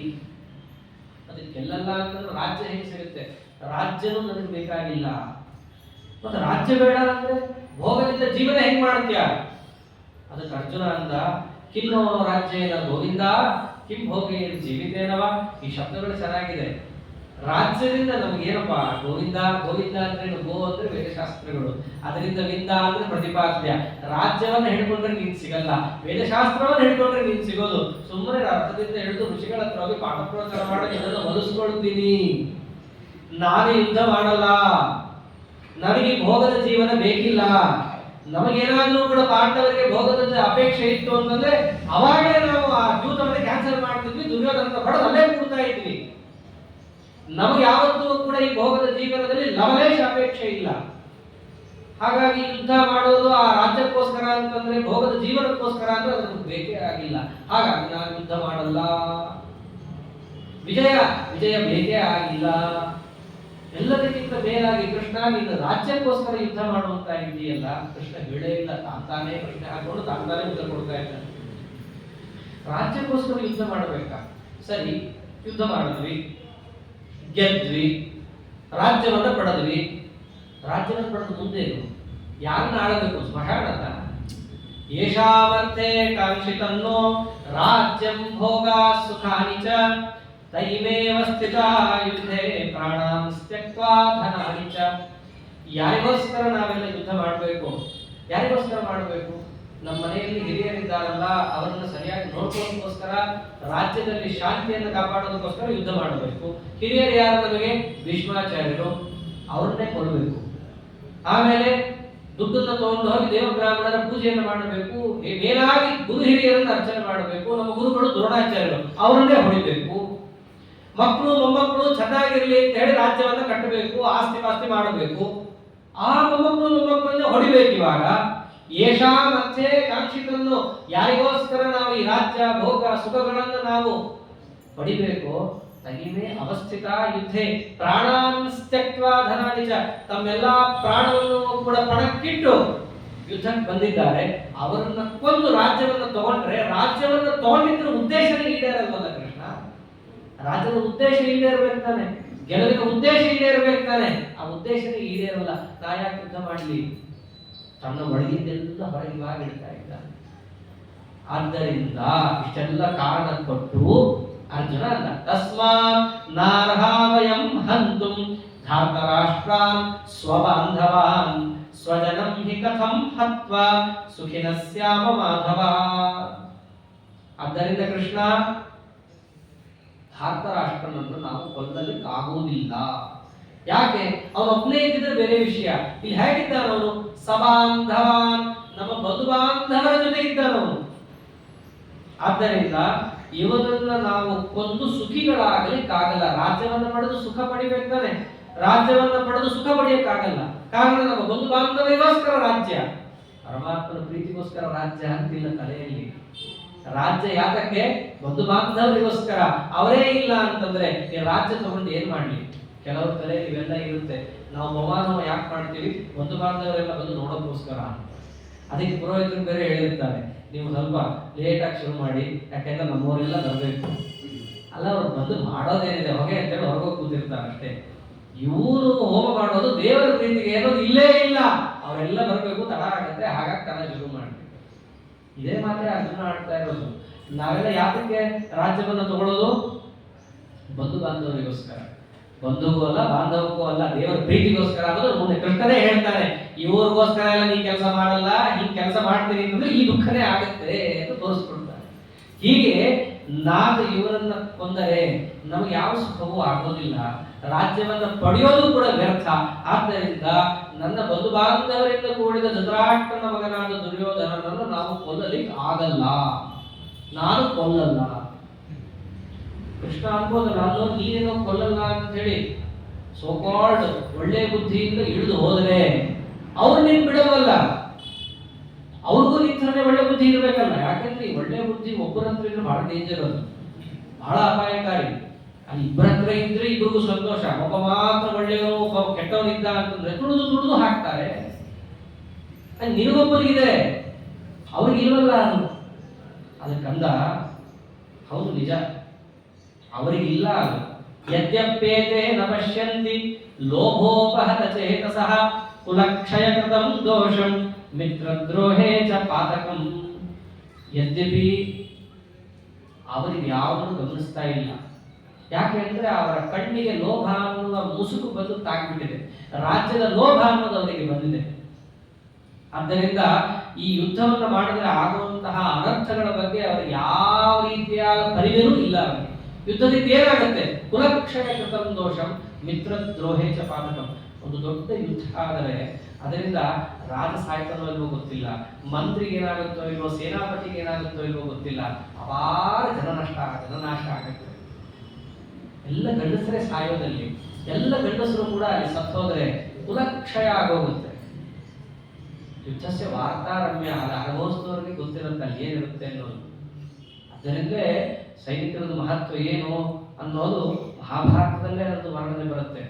ಧರ್ಮರಾಜ ಯಾತಕ್ಕಾಗಿ ಯುದ್ಧ ಬೇಡ ಬೇಡ ಬೇಡ ಅಂತ ಹೋಗಿದ್ದು, ನಾವು ಧರ್ಮರಾಜನ ಮಹತ್ವವನ್ನು ಅರ್ಥವೇ ಮಾಡ್ಕೊಂಡಿಲ್ಲ. ದ್ಯೂತಕ್ಕೆ ಯಾಕೆ ಹೋಗ್ಬೇಕಾಗಿತ್ತು ಧರ್ಮರಾಜ? ಬುದ್ಧಿ ಇರಲಿಲ್ವ ಅವನಿಗೆ? ಇವೆಲ್ಲ ಪ್ರಶ್ನೆ ನಾವು ಹಾಕೊಂಡು ನೋಡಿದ್ರೆ ಅಲ್ಲಿ ಧರ್ಮರಾಜನ ಮನಸ್ಸಿನಲ್ಲಿ ಇದು ಜನಕ್ಷಯ ಆಗಿ ಹೋಗುತ್ತೆ. ಅವನು ಯಾವಾಗ ರಾಜಸೂಯಾಗ ಮಾಡಿದ್ನೋ ಆಗಲೇ ನಾರದರು ಬಂದು ಹೇಳ್ತಾರೆ, ಧರ್ಮರಾಜ ನೀನು ರಾಜಸೂಯಾಗ ಮಾಡಿದ್ದೀಯಾ, ಏನೋ ದೊಡ್ಡ ಜನಕ್ಷಯ ಆಗುತ್ತೆ. ವೇದವ್ಯಾಸ ದೇವರನ್ನು ಕೇಳ್ತಾನೆ ಧರ್ಮರಾಜ, ಹಿಂಗ್ ನಾರದರಂದ್ರು ನೀವೇನ್ ಹೇಳ್ತೀರಾ? ಹೌದು, ಆಗುತ್ತೆ, ಜನಕ್ಷಯ ಆಗುತ್ತೆ. ರಾಜಸೂಯಾಗ ಯಾವಾಗ ಯಾವಾಗ ನಡೆದಿದೆಯೋ ಆವಾಗ ದೊಡ್ಡ ದೊಡ್ಡ ಅನರ್ಥಗಳು ಆಗೇ ಇದೆ, ದೊಡ್ಡ ದೊಡ್ಡ ಜನಕ್ಷಯ ಆಗಿದೆ. ಇನ್ನು ಹರಿಶ್ಚಂದ್ರ ಮಾಡ್ದ, ಅವೆಲ್ಲ ಕಥೆಗಳು ಅವಾಗ ಬರುತ್ತೆ ಮಹಾಭಾರತದಲ್ಲಿ. ಹರಿಶ್ಚಂದ್ರನು ರಾಜಸೂಯಾಗ ಮಾಡ್ದ. ಈಗ ನೀನು ಕೂಡ ನಿಮ್ಮಪ್ಪನಿಗೋಸ್ಕರ ರಾಜಸೂಯಾಗ ಮಾಡಿದ್ದೀಯ, ದೊಡ್ಡ ಜನಕ್ಷಯ ಆಗತ್ತೆ. ಧರ್ಮರಾಜ ಮಹಾ ಕರುಣಾಶಾಲಿ. ರಾಜನಿಗೆ ಇರಬೇಕಾದ ಕಾರುಣ್ಯ, ನನ್ನ ಪ್ರಜೆಗಳು ಯಾವತ್ತೂ ಸಾಯಬಾರದು ಯೋಚನೆ ಮಾಡಿದ ಅವನು. ನನ್ನ ಮೇಲೆ ಆಕ್ರಮಣ ಮಾಡುವಂತಹ ಜನರಿಗೆ ನಾಶವನ್ನುಂಟು ಮಾಡುವಂತಹ ಯಾರಿದ್ದಾರೆ ಜಗತ್ತಿನಲ್ಲಿ? 14 ಲೋಕ ಗೆದ್ದು ಬಂದ ನನ್ನ ತಮ್ಮಂದಿರು ಈಗಲೂ ಇದ್ದಾರೆ. ಯಾರು ಅವರನ್ನು ಎದುರಾಕೊಳ್ಳಕ್ಕೆ ಧೈರ್ಯ ಬರಲ್ಲ. ನನಗೇನಾದರೂ ಕೂಡ ಆಪತ್ತು ಬಂದರೆ ಅದು ಈ ದುರ್ಯೋಧನನಿಂದ ಬರಬೇಕು. ಯಾಕೆಂದ್ರೆ ಅವ್ರ ತಮ್ಮಂದ್ರ ಮೇಲೆ ಯುದ್ಧಕ್ಕೆ ಹೋಗಿರಲ್ಲ. ಯಾಕೆ? ತಮ್ಮವರೇ ಅಲ್ಲ, ಎಲ್ಲ ಕುಸಾಮ್ರಾಜ್ಯನೇ. ನನಗೆ ಬಂದರೆ ಅಂತಃಕಲಹದಿಂದ ಬರಬೇಕೇ ಹೊರತು ಬೇರೆ ಕಡೆಯಿಂದ ಬರೋಕೆ ಸಾಧ್ಯ ಇಲ್ಲ. ಅದಕ್ಕೆ ಆ ದುರ್ಯೋಧನನ ಮೇಲೆ ಎಲ್ಲದ ಸಿಂಪತಿ ತೋರಿಸಕ್ಕೆ ಶುರು ಮಾಡಿಬಿಡ್ತಾನೆ ಧರ್ಮರಾಜ. ಆ ರಾಜಸೂಯದಲ್ಲಿ ಅವನಿಗೆ ದುಡ್ಡನ್ನ ಎಣಿಸುವಂತಹ ಅದು ಫೈನಾನ್ಸ್ ದೃಷ್ಟಿಯಿಂದ ಅಲ್ಲ, ಅಂತಹದ್ದು ಯಾರ್ಯಾರ ಕಪ್ಪ ಕಾಣಿಕೆ ತಂದು ಕೊಡ್ತಾರೋ ಅದನ್ನೆಲ್ಲ ಯಾರು ನೋಡ್ಕೋಬೇಕು? ದುರ್ಯೋಧನ. ಒಳ್ಳೆ ಪೋಸ್ಟ್ ಕೊಡ್ತಾನೆ. ದುರ್ಯೋಧನಿಗೆ ಏನೇನು ಪ್ಲೀಸ್ ಮಾಡಬೇಕು ಎಲ್ಲ ಮಾಡ್ತಾನೆ. ಈಗಲೂ ಮಾಡ್ತಾರಲ್ಲ ತುಷ್ಟೀಕರಣ, ಆಗಿಂದು ಅದನ್ನೇ ಮಾಡಿದ್ದು, ಅನುಭವಿಸ್ತಾ ಈಗಲೂ ಅನುಭವಿಸ್ತಾ ಇದ್ದೀವಿ. ಬುದ್ಧಿ ಅವಾಗ ಬಂತು, ವಿಮಾನದಿದ್ರು ಕಾಪಾಡಿದ್ರು, ನಮಗೆ ಅವ್ರ ಅನುಗ್ರಹ ಆಗಬೇಕಷ್ಟೇ. ಆದ್ದರಿಂದ ಇಲ್ಲ ಸಲ್ಲದ ತುಷ್ಟೀಕರಣ ಎಲ್ಲ ಮಾಡದ. ಎಷ್ಟು ಕಡೆಗೆ ದುರ್ಯೋಧನನೇ ಮಣಿಸಭಾ ಅಂತ ನಿರ್ಮಾಣ ಮಾಡಿ ನೀ ಬಾ ಅಂತ ಕರೆದ. ವಿದುರ ಬಂದು ಬಾಯಿ ಬಿಟ್ಟು ಹೇಳ್ತಾನೆ, ದುರ್ಯೋಧನ ಏನೇನೋ ಸ್ಪಂಜ್ ಹಾಕೊಂಡೇ ಮಾಡಿದ್ದಾನೆ, ಅವನಿಗೆ ಯಾವ ಒಳ್ಳೆ ಬುದ್ಧಿನೂ ಇಲ್ಲ, ನನಗೆ ತೋಚಿದಂತೆ ಪ್ರಧಾನಮಂತ್ರಿಯಾಗಿ ನಿನಗೆ ನಾನು ಕೊಡ್ತಾ ಇರೋ ಸಲಹೆ ಹೋಗಬೇಡ. ವಿದುರ ಫಸ್ಟ್ ಕ್ಲಾಸ್ ಹೇಳಿರ್ತಾನೆ ಎಲ್ಲ. ಯಾಕೆ ಹೋಗ್ತಾನೆ ಧರ್ಮರಾಜ? ಒಂದು ವೇಳೆ ನಾನು ಹೋಗದೇ ಇದ್ದರೆ ಅವನ ಮನಸ್ಸಿಗೆ ಏನೋ ತೊಂದರೆ ಆಗಿ ನನ್ನ ಮೇಲೆ ಅವನು ಯುದ್ಧಕ್ಕೆ ಬಂದು ಜನಕ್ಷಯ ಇವನಿಂದಲೇ ಉಂಟಾಗಿ ಅದಕ್ಕೆ ಧರ್ಮರಾಜ ಕಾರಣ ಆದ ಅಂತ ಆಗಬಾರ್ದಲ್ಲ. ಸರಿ, ಏನು ಕರೀತಾ ಇದ್ದಾರೆ? ಮಣಿಸಭಾಗ ಹೋಗ್ಬಿಡೋಣ, ದ್ಯೂತನ ಆಡ್ಬಿಡೋಣ. ಅದಕ್ಕೋಸ್ಕರ ಹೋಗಿದ್ದವನು ಜನಕ್ಷಯ ತಪ್ಪಿಸೋಣ. ನಮ್ಮ ಅಣ್ಣನ ಉದ್ದೇಶವೇ ಜನಕ್ಷಯ ತಪ್ಪಿಸೋದಿತ್ತು ಮೊದಲಿಂದಲೂ ಕೂಡ. ಅದಕ್ಕೆ ಭೀಮ ಆಗಲಿ ಅರ್ಜುನ ಆಗಲಿ ಅಣ್ಣ ತಮ್ಮಂದರಾಗಲಿ ಒಬ್ಬರು ಮಾತಾಡಿಲ್ಲ ಅವನು ದ್ಯೂತಕ್ಕೆ ಹೋಗ್ತೀನಿ ಅಂತಂದಾಗ. ಹೌದು, ಅಣ್ಣನಿಗೆ ಇದೇ ಇದು ಆಂತರ್ಯ. ರಾಜನಾಗಿ ಪ್ರಜೆಗಳ ಕಾಪಾಡೋದು ನಮ್ಮ ಉದ್ದೇಶ ಆಗಿರ್ಬೇಕು. ಆ ಪ್ರಜೆಗಳು ಒಳ್ಳೇದಾಗತ್ತೆ ಅಂದ್ರೆ ನಾನು ಏನ್ ಮಾಡೋದು ಸಿದ್ಧ. ರಾಜ ಹಿಂತಾನೆ ಇರಬೇಕು. ಅವರೇನೋ ಜೂಜು ಅಂತ ಹೇಳಿ ಈಗಿನ ಕಾಲದವ್ರು ಹೇಗೆ ಹುಚ್ಚುಚ್ಚಾಗಿ ಇಟ್ಟುಕೊಳ್ತಾರೋ ಹಾಗೆ ಹೋಗಿದ್ದಲ್ಲ ಧರ್ಮರಾಜ. ಅದಕ್ಕೆ ಧರ್ಮರಾಜ ಅಂತ ಧರ್ಮಮೂರ್ತಿ ಅಂತ ಕರೆಯೋದು. ಪ್ರಜೆಗಳಿಗೋಸ್ಕರ ದುಡಿದವನು. ಯಾವಾಗ ಅವರು ಪೂರ್ಣ ಎಲ್ಲೆಯನ್ನು ಮೀರಿ ಆಯ್ತು ನಿಶ್ಚಿತ ಅಂತ ಆಗಿತ್ತೋ ಆಮೇಲೂ ಕೂಡ ಪ್ರಯತ್ನ ಪಡ್ತಾನೆ. ಅಜ್ಞಾತವಾಸ ಆದವನು ಹೇಗಾದ್ರೂ ಮಾಡಿ ತಕ್ಷಣ ಜನಕ್ಷಯ ತಪ್ಪಿಸು. ಇಲ್ಲ, ಇವರು ಸೂಚಕ್ರ ಭೂಮಿಯನ್ನು ಕೊಡಲ್ಲ, ಅಯೋಗ್ಯ ಪರಾಕಾಷ್ಠ ಮುಟ್ಟಿದ್ದಾನೆ ಅಂತ ಗೊತ್ತಾಗುತ್ತೋ ಆಯ್ತು ಭಗವದ್ ಇಚ್ಛಾ ಅಂತ ಹೇಳಿ ಭೀಮಸೇನದೇವರು ಏನು ವನಪರ್ವದಲ್ಲಿ ಒಂದು ಉಪದೇಶ ಮಾಡಿದ್ರು ಅದರಲ್ಲಿ ಯುದ್ಧಕ್ಕೆ ನಿಲ್ತಾನೆ. ಧರ್ಮರಾಜನಿಗೆ ಕಿಂಚಿತ್ತೂ ಅಳಕಿರಲ್ಲ.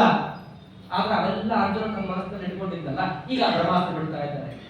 ಒಂದು ವೇಳೆ ಯುದ್ಧ ಏನಾಗುತ್ತೆ ಗೊತ್ತಾ? ಕೃಷ್ಣದೇವರು ಗೊತ್ತೇ ಇಲ್ಲ ಪಾಪ, ಮುಂದೆ ಹೇಳ್ತಾ ಇಲ್ಲ.